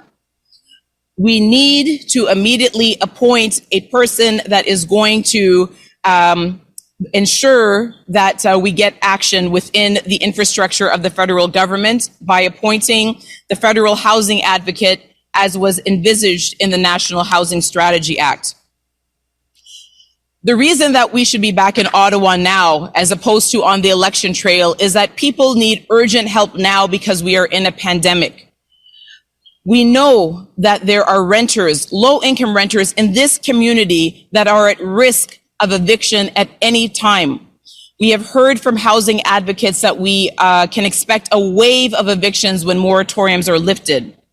Alors maintenant, c'est le moment de créer une prestation d'urgence pour les locataires résidentiels de faible revenu. This is the time for us to be creating a retroactive residential tenant support benefit for those people to ensure that they have a place to live and that they don't have the specter of eviction hanging over their heads. We also need to make sure that we are strengthening our regulations in order to limit foreign investment and to end predatory practices in residential real estate. A house is a home. It is not a commodity. It is not there for speculation. It is there first and foremost to be a place that people should live. And then as we stand here in a co-op community, a beautiful co-op community, we need to recognize that it has been decades since the government has invested properly in social housing, not-for-profit housing, cooperative housing, community supportive housing. Nous n'avons pas fait les investissements nécessaires pour assurer l'accès au logement abordable, surtout le logement sans but lucratif et coopératif, et qui peut soutenir les gens qui ont besoin de ça. And so now is the time to do that, to enhance the housing benefit, to expand the rapid housing initiative, to build and acquire a minimum of 300,000 units of deeply affordable, non-market, co-op, nonprofit housing over the next decade, to refocus the core mandate of the Canada Mortgage and Housing Corporation towards supporting development of affordable, nonprofit, and cooperative housing. It's incredibly important to give people an alternative to having to buy a home. There have to be other ways for people to access housing. We need also to increase access for housing for people with disabilities. And certainly, if we are going to work hand in hand with our provincial partners, we should have a Minister of Housing overseeing the implementation of all of this. Alors, il faut avoir un plan ambitieux de réinvestissement dans le logement abordable et il faut créer une nouvelle poste, un nouvel dossier d'une ministre de logement pour travailler avec les provinces d'une manière coopérative pour assurer que les investissements sont faits et que on collabore pour attaquer cette crise le plus tôt possible. And then finally, ensuring access to housing for Indigenous peoples. We continue to fail to be guided by First Nations, Inuit, and Métis Nation peoples in terms of developing inclusive and culturally appropriate urban Indigenous housing strategies. Indigenous leadership is ready to do just that, to lead the way. And so this is the time for us to not only work in collaboration, but to be led and to be guided by the associations who know what is needed and know how best to serve their own communities. this is just the beginning, and of course we will be presenting all of the details of all of the aspects here. But we have got to first start by recognizing that if we view this as a challenge, and we agree it is, and we've heard the Liberal Party, the NDP Party, the Conservative Party, our party, the Bloc, all say that this is a critical priority, then let's get to work. Let's get to work together cooperatively and collaboratively to do this as quickly as possible because it is that urgent. The Green Party stands ready to do that, both with the other national parties and also, of course, with our provincial counterparts. C'est le moment de reconnaître la crise. C'est le moment de mettre en œuvre, de mettre en marche des solutions efficaces et ambitieuses. C'est le moment de travailler ensemble d'une manière collaborative. C'est le moment de travailler avec nos partenaires provinciaux aussi. C'est le moment de dire que chaque personne au Canada a le droit à un logement sécure, un logement abordable, a place to live of their own. Now is the time for us to say once and for all, not only do we have a fundamental right to accessible, affordable, safe housing, but we also have the right to expect that our government and our political parties will do what it takes as soon as they can to make that a reality. And with that, I will pass it to Mike for his remarks. Over to you, Mike. Merci. Good morning, everyone. Bonjour tout le monde. Successive Liberal and conservative governments at both the provincial and federal levels, starting in the 1990s, got out of housing. And as a result, we've had an increasing housing affordability crisis building year over the last 3 decades. And it's now reached a breaking point. And that's exactly why I was so impressed with Annamie Paul's leadership when the Ontario Greens released our housing affordability strategy back in June. And within days, Annamie came to Guelph to commit to federal partnership and federal support. Because here's the bottom line. The housing affordability crisis is driven by a lack of supply. And it's going to be provincial and municipal governments who are going to have to remove the barriers to that supply shortage. But we need a federal government who is going to partner with us. We need a federal party that understands the importance of cooperation and collaboration across party lines and across jurisdictional lines. And that's exactly what an Annamie Paul Green Party is committed to doing. The Ontario Greens are committed over the next decade to building 100,000 affordable housing spaces driven by co-ops and nonprofit housing providers like where we are standing today. 60,000 permanent supportive housing spaces with wraparound mental health and addiction supports to end chronic homelessness. And finally, we need an Indigenous-led and Indigenous-owned housing spaces, and we're committing to 22,000 over the next decade to address Indigenous homelessness and housing affordability issues. And so I can tell you, I was knocking on doors last night with Annamie Paul right here in Toronto Centre, and the receptions at the doors were fantastic because they know she's a champion for this community. They know this community has been overlooked, especially when it comes to providing housing affordability for people. And that the people of Toronto Centre need Annamie's strong voice in Parliament. Canadians need Annamie's strong voice in Parliament. And that's why I'm so excited to be with her today to make sure that everyone in this country knows that the federal and provincial parties are working together to address the housing affordability crisis in this province and in this country. Merci, Megwitch.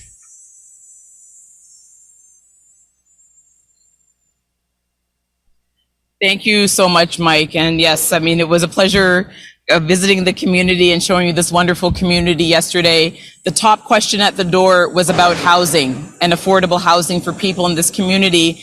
And I encourage the media that's here, the cameras that are here, first to take a look at this community, where people of various incomes are able to live in a beautiful, caring, supportive community in the center of the city, and remember that it's possible, that there was a time when we believed and knew that it was possible to build these kind of communities, and that it's time to start that again.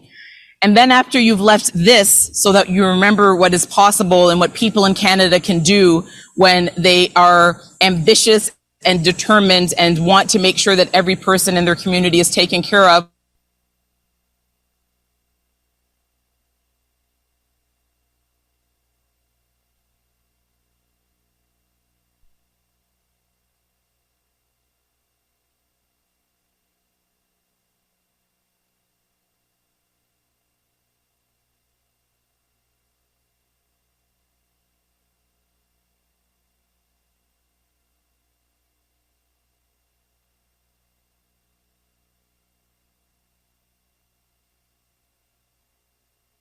Blocks Recording from in here to progress. St. Jamestown. Talk to the people in the park, in the community, and they'll tell you about the 6 or 7 people living in an apartment designed for 1 or 2 people. They'll talk to you about feeling trapped in their inadequate housing because they have nowhere else to go and nothing is affordable. And when you hear those stories, remember that this crisis has a human face, and that every day that goes by without strong, decisive action, like the action that that I've described and that Mike has described, is a day that someone goes without one of the things that is one of the most basic rights that every person in Canada should have. I hope that that will again push us all to action, and I hope that every single voter will choose to support parties that are committed to this, that have demonstrated that they are committed to this and committed to putting in the work. We welcome other parties and their newfound excitement about what we can do. But we do have to remember that they had time. They had a lot of time if they wanted to make this a priority. And it's not just elections that count. It's what you do in between them as well. Thank you very much. Thank you, Ms. Poole. Thank you, Mr. Schreiner. We are now going to go to questions online. We do have a question from Mr. Balagour. I'll get there in a second, Mr. Balagour. On va passer aux questions sur Zoom. Si vous avez une question, s'il vous plaît, utilisez la fonction de lever la main. If you do have a question, please use the raised hand feature to let us know. All right, a question from Toronto star Alex Balagour for you, Ms. Poole. Go ahead, Alex, please. Hi, thank you very much for taking our questions today. Just on the question of a green platform, I was looking up the last election. The Greens released a climate plan 5 months before Election Day. They released an 82-page total platform more than a month before Election Day. We haven't seen the same thing this time. I'm wondering if you can tell us where's the platform and why haven't we seen it yet? First, let's remember that we are in different circumstances than 2019, when there were 4 years between that and the previous election. Let's remember that we were and continue to be in a pandemic as well. And then, of course, we have gone through a change of leadership just within the last 10 months. So I think that's the answer to your question about the timing. And then let's also remember that Greens are always talking about the climate. And when we talk about the climate, we do it in ways that are concrete. We provide always, whenever we are talking, it is never just about opposition. It is always about proposition, always about proposing the most innovative, doable, ambitious ideas on the climate. And so if you review the last 10 months, you will see that time and time again, we have made many proposals related to the climate. We have been speaking about a green recovery throughout the pandemic with a great deal of detail in terms of what the elements of a green recovery would look like. And so we will, of course, be releasing additional details throughout the campaign. But anyone who would like to know where we stand on the climate, what actions we think are completely critical, all they have to do is type in Green Party of Canada and climate, and they will see more than enough information. I guess I'll also mention that the last election was 2 years ago, and Greens have been saying for many, many years that we know what needs to be done. It's not new. We don't need to reinvent the wheel. The only thing that has been missing is political will and leadership to get it done. We will continue to say what we have been saying in the 2019 election and the 2015 election and on until we see the action or until the good people of Canada decide they want to elect more people who are ready to get it done. Thank you. Do you have a follow-up, Mr. Valengol, please? Yes, please. So just if I understand what you're saying, like I'm looking at the Greens climate platform from, just Googling Greens climate, the targets from the last election, the proposals about retrofitting buildings, all those timelines. Are we to take your answer to mean that that's still the platform, that's the climate plan, still the 2019 climate plan will be the Greens climate plan going forward? No, that's not what I said, Alex. What I said is that if you look at this month, last month, the month before that, and so on, you will see that we have always continued to propose the fundamental elements of our climate strategy. And of course, many of those elements are going to be virtually identical to 2 years ago because we haven't done them.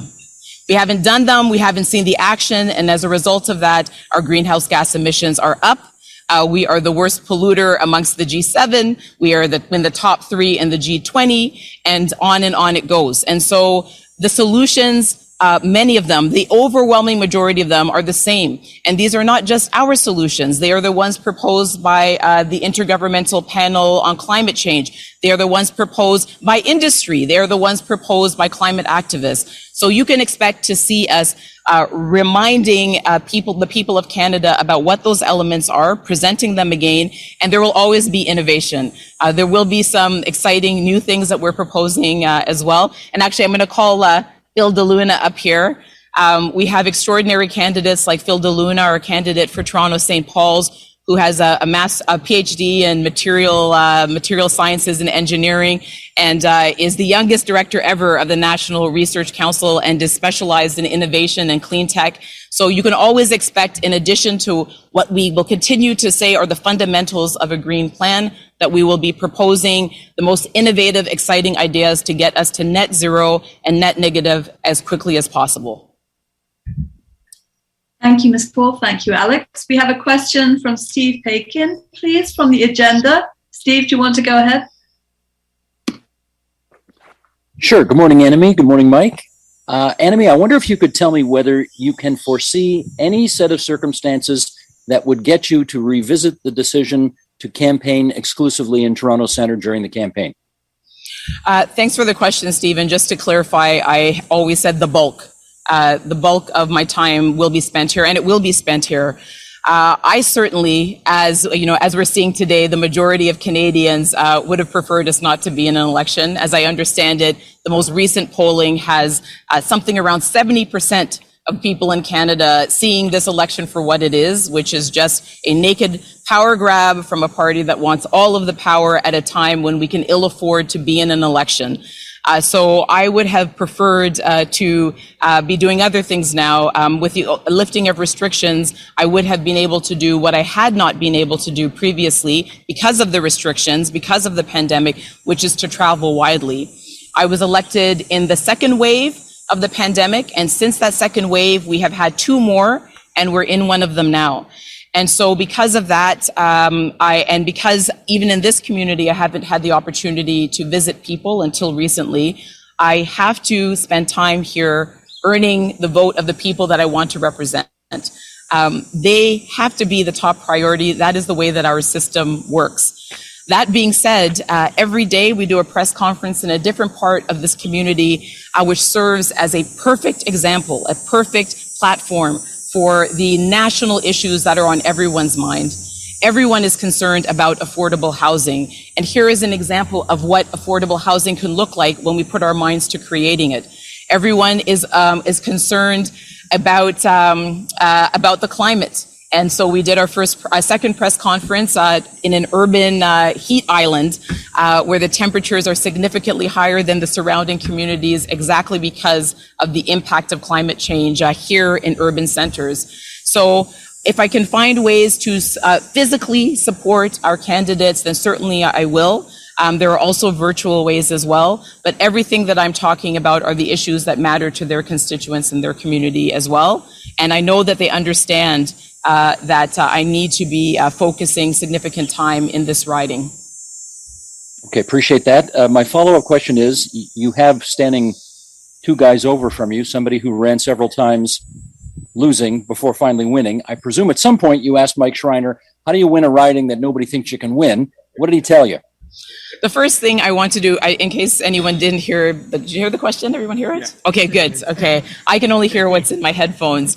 That is a great question, Steve. And the first thing I want to do is absolutely congratulate Mike for suiting up under this searing heat, you know, whatever it takes, right? Whatever it takes, that's what we're here to do.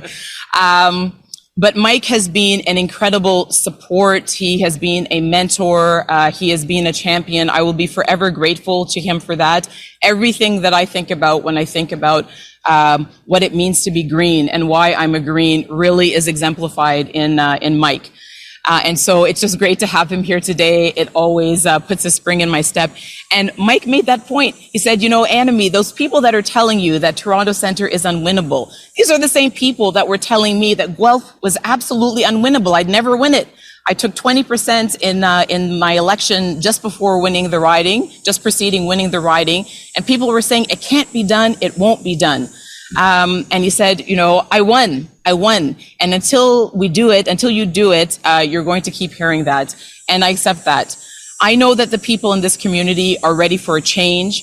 In a 3-week campaign where we were able to do no canvassing, we had no office, I had no opportunity to meet people face to face. We had 3 weeks and we took 1/3 of the vote.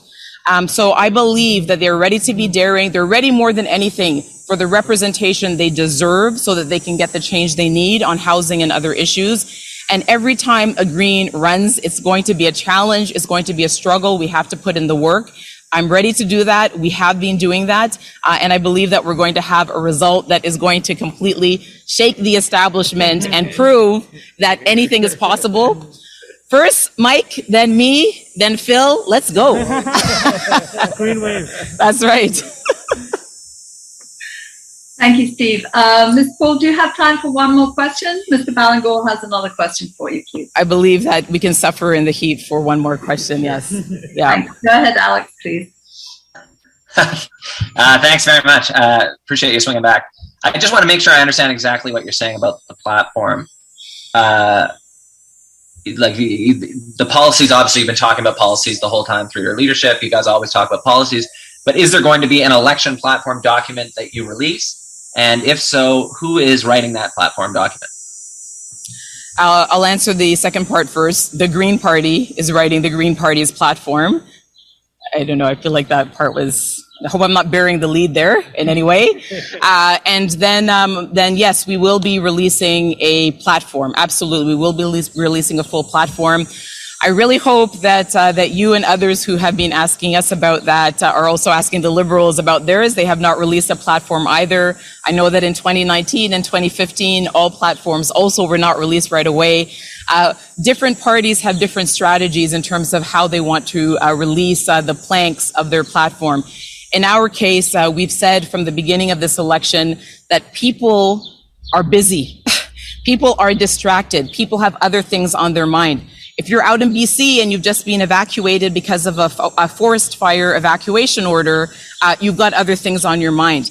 If you're on the prairies and you're a farmer and you're experiencing the worst drought in living memory, and you're seeing your crops and your crops wither and your animals die, you've got other things on your mind. And if you're in this community, one of the hardest hit by the pandemic throughout, and you know that you're in a fourth wave, and you're worried about what that's going to mean for your community and sending your kids back to school and whatever, you've got other things on your mind. And so we're introducing things carefully and in a manner that is digestible, with the hopes that even with all of that, those not distractions, but those preoccupations, that people will be able to focus on the issue of the day. Today it's affordable housing, tomorrow it will be another, and it will all culminate, of course, in a full platform. Thank you, Ms. Paul. There are no more questions on Zoom. Thank you very much. Merci à tout le monde. Thank you very much. And thank you so much to Mike and to Phil for being with us and for our interpreter as well. Just to point out again, and I hope that this is the beginning of a trend. We are the only party to consistently seek to have an interpreter with us for our press conferences. It's not always possible, but we do it almost all the time, and we're going to try to do it all the time. I hope that every single party is going to try to make their campaigns as accessible as possible. This is something that if we can do, certainly they can do as well. Thank you very much.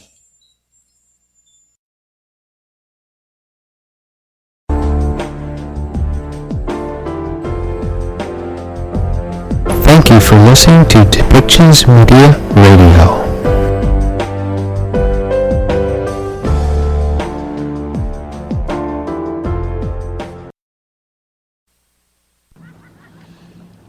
Good morning, everyone. Bonjour tout le monde. It is absolutely great to be back in Hamilton alongside our outstanding Liberal team. From Philomena, who's been a tireless voice for this city for years, to Chad, Lisa, Vito, and others who are coming on board this election, this team is ready to move forward for Hamilton, for Ontario, and for everyone. Mes amis, quand la pandémie a frappé, il n'y a personne qui savait à quoi s'attendre. Mais ce qu'on savait, par contre, c'est qu'on était capable de travailler ensemble pour s'aider les uns les autres. Vous êtes restés fidèles à vos valeurs, et nous aussi. Depuis 2015, notre gouvernement se tient debout pour la classe moyenne, pour les gens qui travaillent fort pour s'y joindre. On a augmenté les impôts pour les 1% les plus riches afin de pouvoir les baisser pour la classe moyenne. On a aidé les jeunes adultes à se procurer une maison avec l'incitatif à l'achat d'une première propriété. Et pendant la crise, on ne vous a pas laissé tomber. From CERB to the wage subsidy to vaccines, during this pandemic, we chose to have your back. Because as Liberals, we know the only way to move forward is if no one gets left behind. And that's exactly what we're ready to keep fighting for. Just now, I had the chance to chat with the Klima and Paul, who are here with us today. They're a young couple from here in Hamilton who recently bought their first home. As they told me, it was a big, exciting step because it's how they know they're starting their life together. It's how they're building a future that they can share. If you work hard, if you save, your dream of having your own place should be in reach. But for too many people, it just isn't. And that's not right. You shouldn't have to move far away from your job or school or family to afford your rent. You shouldn't lose a bidding war on your home to speculators. It's time for things to change. Au cours des 6 dernières années, on a aidé des centaines de milliers de Canadiens à se trouver un chez-soi. Et maintenant, on propose de nouvelles solutions pour vous aider à vous acheter un chez-soi. Parce que les autres partis font juste parler, nous, on a un vrai plan pour vous aider à devenir propriétaire. To begin with, we'll help you buy your first home sooner.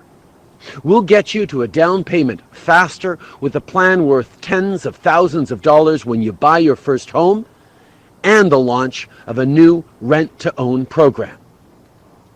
At the same time,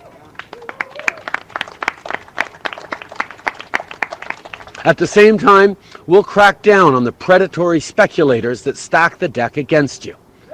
So no more blind bidding. No more foreign wealth being parked in homes that people should be living in. And to get 1.4 million Canadians in a new home in the next 4 years, we'll work with municipalities to get more homes built or renovated. It's not okay that the communities you grew up in aren't in places you can build a life, raise a family, or grow old. It's because the deck is stacked against you. So we have a plan to help fix that, so you can live in the communities you love. Les autres partis proposent des plans qui vont faire augmenter les prix et qui vont aider les plus riches. La réalité, c'est qu'on est dans un moment où les gens ont des choix importants à faire Et monsieur, vous allez pouvoir vous faire entendre dans cette élection. Vous allez pouvoir exprimer votre désaccord avec notre approche pour investir dans les Canadiens. Sir, you're going to have an opportunity in this election to make your voice heard by voting. That's what this election is about. This is why we're proposing big plans to move forward, and Canadians need to be heard. So allow Canadians to be heard, sir. Allow people to vote and make themselves heard for a better future. That's what we're talking about. Prenez le plan d'Erin O'Toole, par exemple. Erin O'Toole would give your landlord a tax break on selling the building and do nothing for you. And at the end of the day, this is about you. It's about making sure you can get that home where you have your friends over for dinner, like Aklima and Paul, where you can start a little garden, where you can start a family. The Conservative Party isn't there to help you. I guess that should come as no surprise.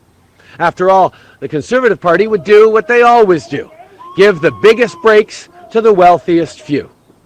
We can't afford Erin O'Toole's approach on housing, just like we can't afford his plan to rip up our commitment on $10 a day childcare or on vaccinations.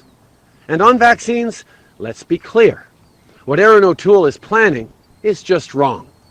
If premiers and mayors and business owners and families and sports teams and universities, if they all know why vaccines matter, if they all get it, so why doesn't Erin O'Toole?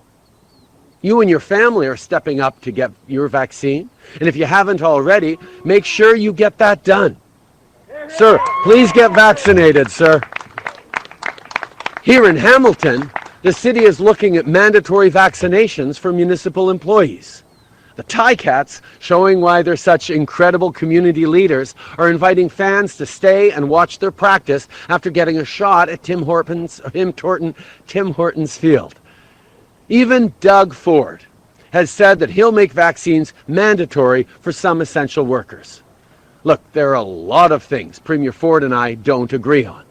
There's a lot of hard work to get $10 a day childcare and standards on long-term care done. And more needs to be done on vaccines. Well, none of this happens if Erin O'Toole is sitting across the table from Doug Ford. And I also know that there are lots of parents in Ontario, myself included, worried about school this fall.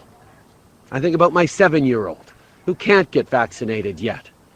That's why last week I announced investments in new ventilation to keep our kids and teachers protected. There's a lot of hard work ahead. And our Liberal team is ready to do it, to help you own a home, to build better care for seniors, to deliver quality, affordable childcare, to fight the climate crisis. That's what we're ready for. And to make all this a reality, we have to beat this pandemic.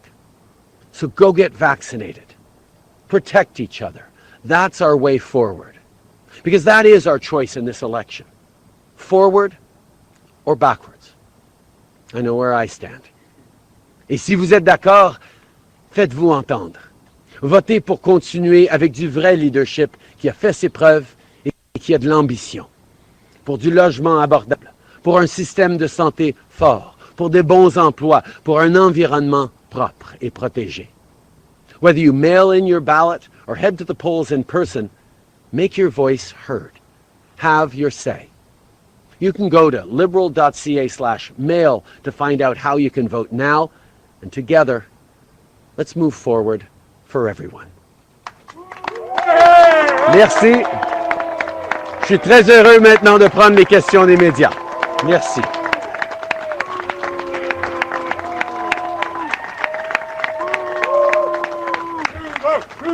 Merci. Thank you. We'll now start the 20-minute question period, starting with Jordan Press, Canadian Press.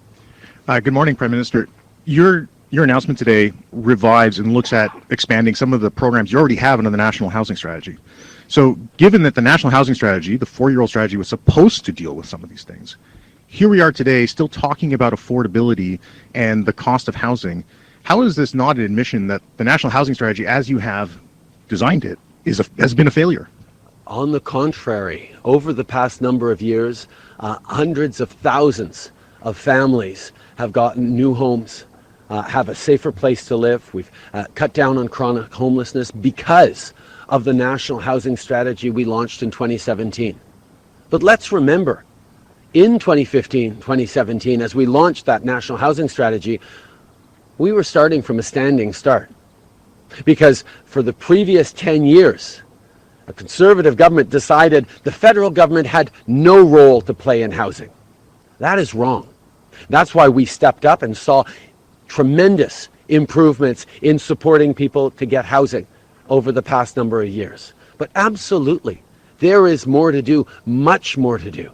And that's why the choice in this election is so clear for Canadians. We're putting forward an extremely ambitious plan that is going to continue to get people not just into homes, but help them buy those homes. And that is something that is a choice that Canadians get to make. Because the Conservatives' approach on housing, it's about giving tax breaks to people who are already wealthy. Our focus is on getting young families like Aklima and Paul across this country the opportunity to buy their first home. Okay. Effectivement, ça fait plusieurs années qu'on travaille pour contrer la crise du logement. Et avec la stratégie nationale sur le logement lancée en 2017, on a vu des centaines de milliers de familles atteindre une nouvelle maison, avoir une nouvelle maison. Mais la réalité, c'est que en 2017, en 2015, on a commencé avec beaucoup de retard pour lutter contre la crise du logement parce que pendant 10 ans, le Parti conservateur de Stephen Harper voulait rien faire, voulait rien avoir au fédéral avec des investissements en logement. Donc oui, on a fait énormément au cours des dernières années, mais il reste encore plus à faire et c'est pourquoi on présente un plan encore plus ambitieux pour aider plus de familles à atteindre la propriété. Donc, nous allons continuer de mettre un choix très clair de l'avant pour les Canadiens parce qu'on va être encore plus ambitieux, parce que c'est le moment, justement, d'investir encore plus pour s'assurer que tous les Canadiens aient accès à la propriété. Following up. And as well, when you're talking about enforcing some of these issues in the plan, as you point out, does that mean you're going to throw real estate agents in jail? The federal government has a number of tools that we can use to ensure that people's rights are respected. It's not fair that issues like blind bidding are so heartbreaking for so many families who see it almost impossible to get a new home. That the deck seems stacked against people and has for an awfully long time. We are going to use the tools we need to prevent predatory speculatory practices. We're going to make sure we're protecting people's rights, making sure we're supporting them with tens of thousands of dollars in our plan to make sure people can afford that first home, which isn't just about getting into a first home. It's about setting up the rest of their life and their family and their retirement for success early on. Okay. Nous avons bien des outils au niveau du gouvernement fédéral pour assurer que les droits des gens sont protégés. C'est pas juste de voir les pratiques qui sont présentes maintenant, qui sont tellement nocifs et néfastes pour des familles qui veulent acheter leur première maison. Nous allons nous assurer qu'ils sont protégés en même temps qu'on est en train d'investir des dizaines de milliers de dollars pour aider avec... Pardon, on est en train d'investir des milliards de dollars pour assurer que des familles aient des dizaines de milliers de dollars de plus pour pouvoir acheter leur première maison. Prochaine question. Bonjour, M. Trudeau, Catherine Lévesque, la presse canadienne. Moi, je voulais revenir sur ce que le jeune homme criait tout à l'heure. Effectivement, ça fait 6 ans que vous aviez 6 ans pour agir. Là, aujourd'hui, vous parlez d'Akima, de Paul, à qui vous avez parlé. Eux, ils sont passés à travers ce processus de spéculation. Le prix des maisons est très haut, comme vous le savez. Alors, est-ce qu'il n'est pas un peu trop tard là, pour agir? Parce que le problème est déjà là de surenchère. Le problème est là depuis bien des années. On sait que le logement la propriété particulièrement, devient de plus en plus inabordable pour trop de familles. Et effectivement, on a fait énormément au cours des dernières années pour investir avec la stratégie nationale pour le logement. Mais voilà un moment, surtout à la sortie, quand on approche la fin d'une pandémie et qu'on pense vraiment comment on va apprendre les leçons sur le logement qu'on a appris, à quel point c'est important dans cette pandémie, qu'on doit en faire encore plus. On doit avoir encore plus d'ambition. Et c'est important que les choix comme ce jeune homme, que les gens comme ce jeune homme-là aient un choix à faire. Un choix entre une vision très concrètes, d'être encore ambitieux pour aider les familles avec notre plan libéral, des belles paroles du NPD, ou bien une approche du Parti conservateur qui donne de l'aide aux mieux nantis au lieu de ceux qui en ont vraiment besoin. Okay. I think one of the things that we've seen is even with everything we've done in the tens of billions of dollars we've invested with the National Housing Strategy that has resulted in hundreds of thousands of people accessing better homes and newer homes, there is much more to do. And that's why this moment is so important, why that young man, like families across this country, are facing a really important choice. Do we move forward with a plan that is even more ambitious? Because if there's anything this pandemic has taught us, it is that home is a really important investment, a really important place for people to feel safe, to be able to build their future. And it's still inaccessible for far too many people. So we've put a heavily ambitious plan out that is going to support millions of Canadians get into new and refurbished and renovated homes over the coming years, versus a plan by the Conservatives that focuses on giving tax breaks to people who are already wealthy. That's their housing plan. Or the NDP, who always talk a good game but never actually have the concrete plan to deliver the housing that Canadians need. The choice is clear in this election. Do we be even more ambitious and move forward, or do we see someone take Canada back? That's not what we want, and that's what we're standing for today. En suivi. Dans votre document d'information, vous dites que vous allez rénover ou construire 1,4 million de maisons. Votre document spécifie aussi que c'est 30% de plus que les conservateurs d'Erin O'Toole. Est-ce que vous avez attendu les plans de vos adversaires pour justement offrir une surenchère en termes de promesses? Je pense que quand vous regardez l'ambition et l'impact de ce plan, vous voyez très bien que ça fait des mois et des semaines qu'on y travaille. Nous sommes là pour répondre aux besoins des Canadiens. On a besoin d'être encore plus ambitieux en matière de logement. On a besoin d'aider plus de familles à atteindre la propriété. C'est exactement ce qu'on va faire avec ce plan qu'on met de l'avant. Next question. Good morning, Christy Kirkup with the Globe and Mail. Do you have any regrets about calling the election on the day that Kabul fell, especially when so many lives of Afghan allies remain at risk? Every single day, we are working incredibly hard to do everything we can to get people out of Afghanistan. We have sacrificed and stood and invested and supported Afghanistan for a number of decades now on that march towards better human rights, towards better opportunities for women and girls, to better protection of families and building of a future, and also moving towards stronger democracy for Afghans. This is something that continues to be important, and I look forward to sitting down with my fellow G7 leaders in a few hours to talk about how more we can help and what more we need to do. At the same time, our democracy is strong.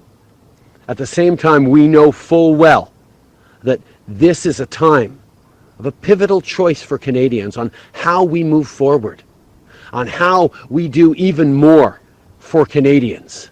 We're coming out of this pandemic, which we're not through yet, and the choice on how to end this pandemic is clear for Canadians. We're standing for clear, stronger vaccine mandates.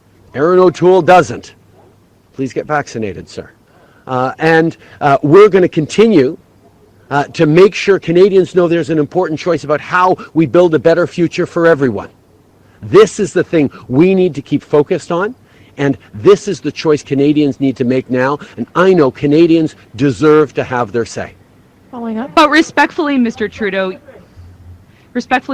you're standing here on the election campaign trail talking about housing in Hamilton. But let's go to Afghanistan for a second. There are people who are at the perimeter gates who can't get help when they're seeking help. They're afraid that they're going to lose their lives. So how can you and your ministers handle this crisis when you are currently campaigning for re-election? business of government continues. I get updates every single day on the situation in Afghanistan. Our officials, our extraordinary heroic Canadian Forces service women and men are on the ground working incredibly hard to do everything we can to get people out alongside our allies. And at the same time, Canadians across the country are thinking about, yes, Afghanistan, but they're also thinking about how they're going to get through this pandemic, how their kids are going to get back to school when they're not vaccinated and stay safe, how we're going to make sure we're learning the lessons on vulnerable Canadians that we learned during this pandemic, that we're actually moving forward. How we're going to build a stronger future for everyone. These are the things that Canadians are also worrying about, and that's what we're going to invest in. That's how we're going to keep people safe and build a stronger future for everyone, and that is an important choice that Canadians deserve to have. Sir, you disagree with our perspective on making sure people get vaccinated and safe? Well, you have the opportunity to vote in this upcoming election. You will have the opportunity to make your voice heard. That is what this election is about. There are a lot of Canadians with very strong ideas about how we move forward, and what we're doing is responding to the most ambitious Canadians about how we keep people safe and how we build a better future for everyone. Next question. Karina Roman, CBC News. Mr. Trudeau, you said you're going to be speaking with your G7 counterparts today. You have a very good relationship with Joe Biden, the President of the United States. How are you going to convince him to push back the August 31st deadline?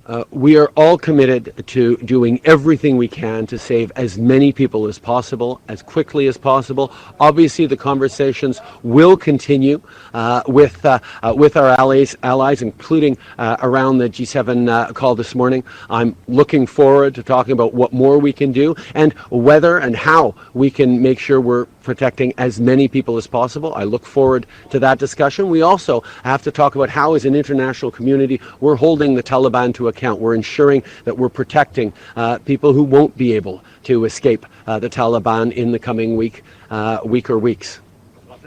Okay. J'ai bien hâte d'échanger avec mes collègues du G7 parce que nous sommes tous engagés pour protéger le plus de gens possible avec cette évacuation de Kaboul.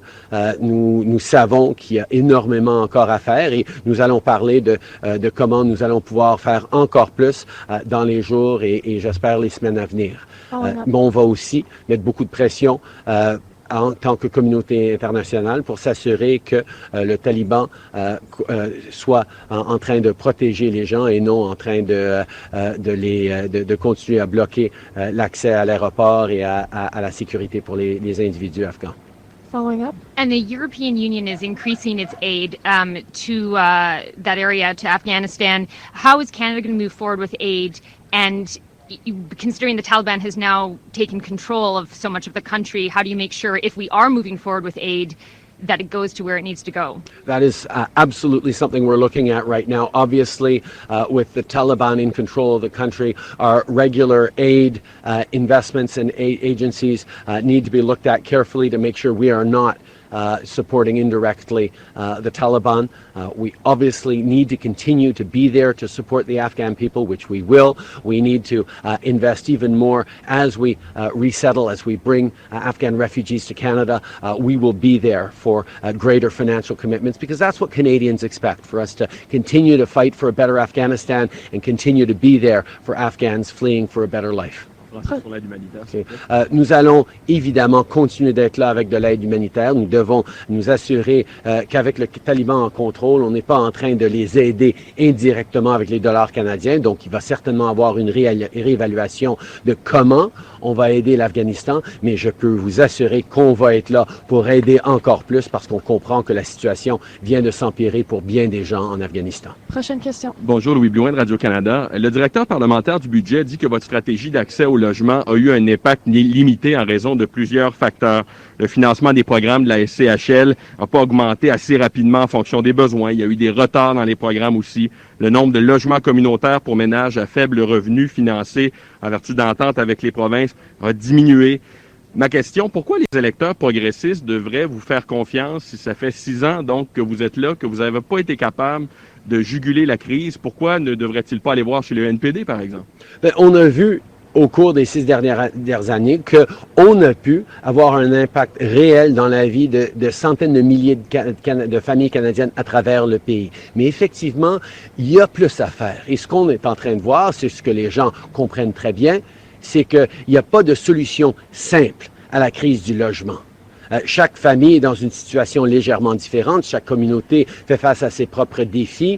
Certains ont besoin de plus d'aide pour accumuler leur capacité de faire un premier paiement. D'autres ont besoin d'aide avec de nouvelles maisons à travers le pays. D'autres ont besoin d'aide avec le loyer.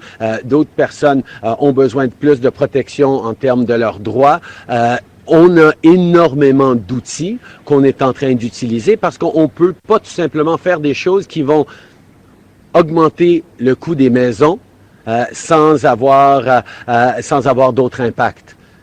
Parce que si on donne tout simplement de l'argent à des citoyens, ben, les maisons vont devenir plus chères. Donc, c'est délicat, la crise du logement, mais il y a énormément de possibilités.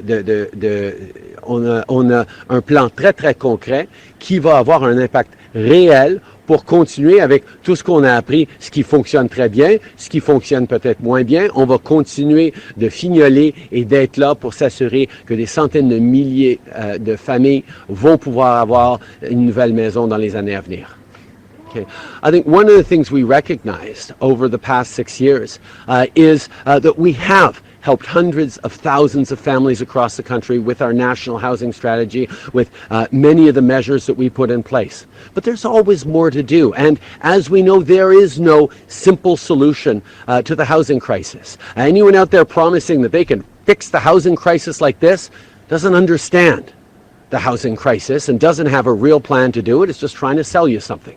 We know that a multi-layered approach that takes into account the fact that families are in different situations. Families have different needs, different desires for what they want and what they're going to look for in a first home, what they're going to look for in terms of housing stability. And that's why we've created a very ambitious but multifaceted plan that responds in tangible ways to make sure that people have better options when it comes to housing.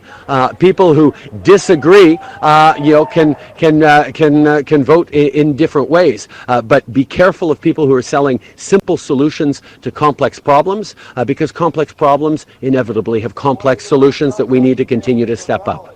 M. Trudeau, vous avez promis un passeport pan-canadien, un passeport vaccinal pan-canadien. On n'a toujours pas de date. Est-ce que vous avez une mise à jour à nous faire là-dessus quand il sera implanté? Puis est-ce qu'il y a des provinces qui vous ont dit qu'elles allaient l'utiliser, ce passeport, qui ont demandé votre aide?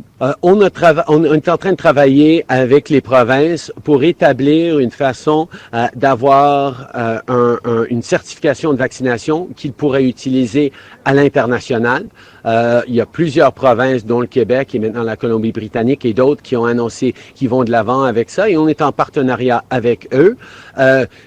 On va être là pour assurer que les gens puissent voyager à l'international et avoir leur preuve de vaccination. Et c'est pour ça, d'ailleurs, que je souligne à quel point c'est important pour tout le monde de se faire vacciner, parce que non seulement ça va vous permettre de voyager, mais ça va vous permettre de passer à travers cette crise le plus rapidement possible. Next question. Hi, Mr. Trudeau. Last night, your campaign put out a statement saying that you would claw back provincial health transfers to Saskatchewan if the private MRI system there continues. Why would you do that? And would it also apply to provinces like Quebec, where there is also private health care? Over the past number of years, every time we make a Canada Health transfer to the provinces, we make adjustments, and we have. There are penalties for private delivery of services that we have brought in over the past years in a number of different cases. We will continue to stand up for a public universal healthcare system, unlike Erin O'Toole. In the depths of a pandemic, he actually shared his perspective that he believes in a for-profit private healthcare system, and he will not tell people what exactly he wants to do with that. It is very clear. You can see his video, his own proper words, saying that he believes in a two-tier healthcare system, and he needs to come clear with Canadians why, in the depths of the pandemic, he wants to create a system that is better for wealthy people and not be there for the most vulnerable. Because if there's anything Canadians learned during this pandemic, it's the importance of being there for the most vulnerable. That's what this party has always done. That's what a Liberal government will continue to do. Following up, this is built for someone a lot taller than me. You can just turn. Does that mean that you would also apply the same standard to Quebec? We have, over the past years, had discussions with many different provinces, including Quebec, around delivery of healthcare and around respect for the Canada Health Act. The job of the federal government is to ensure that we are protecting a public universal healthcare system, something that Erin O'Toole has clearly and directly said he is a long-standing believer in for-profit models of healthcare. He needs to come clean with Canadians on exactly what that means when he says that. We'll take one last question. Hello, Mr. Trudeau. Matthew Van Dongen, Hamilton Spectator. Mr. Trudeau, when Catherine McKenna came to town to announce funding for an LRT in Hamilton, she said that it was a conditional decision on new affordable housing being built along the line. Will this government contribute funding to that new affordable housing? We are there with a very ambitious national housing strategy and even more investments now that we're announcing that are going to help more people in Hamilton and right across the country get into new homes and own their homes. This is something that is a really important decision that Canadians get to make in this election. Do we move forward with a plan that is going to be there to support families to see 1.4 million Canadians get into new homes in the coming years? Or do we go back and give tax breaks for the wealthiest? Our investments in public transit, our investments in affordable housing will continue. But as we look to step them up even further, I think it's important for Canadians to have a choice. That's what this election is about. Merci beaucoup. C'est ce qui m'a fait la conférence de presse d'aujourd'hui. This is what I'm studying, Professor. Does he not get a follow-up? No. Okay. Thank you very much. Merci beaucoup tout le monde. Thank you for listening today. I hope that we have provided the information you need to go vote, to cast your vote, so that we can take our country in new directions, better directions. It all starts by casting our vote. So make sure you go find the place that you're supposed to go vote at, or ensure that you will get the mail-in ballot if you are COVID sensitive, or you have a health issue that prevents you from actually going to the polls yourself. So, you've been listening to Policy and Rights here on Depictions Media Radio, and I am Michael, your host.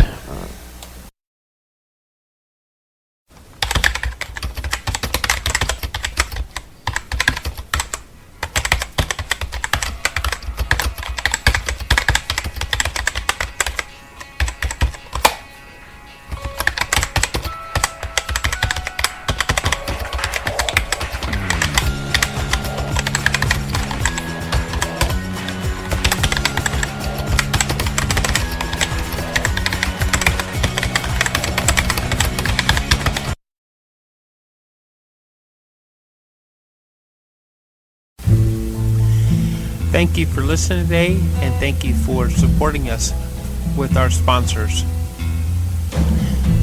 Please go to depictions.media for more information, and click on our contact link and let us know how we can help bring your story and help bring us to a better world.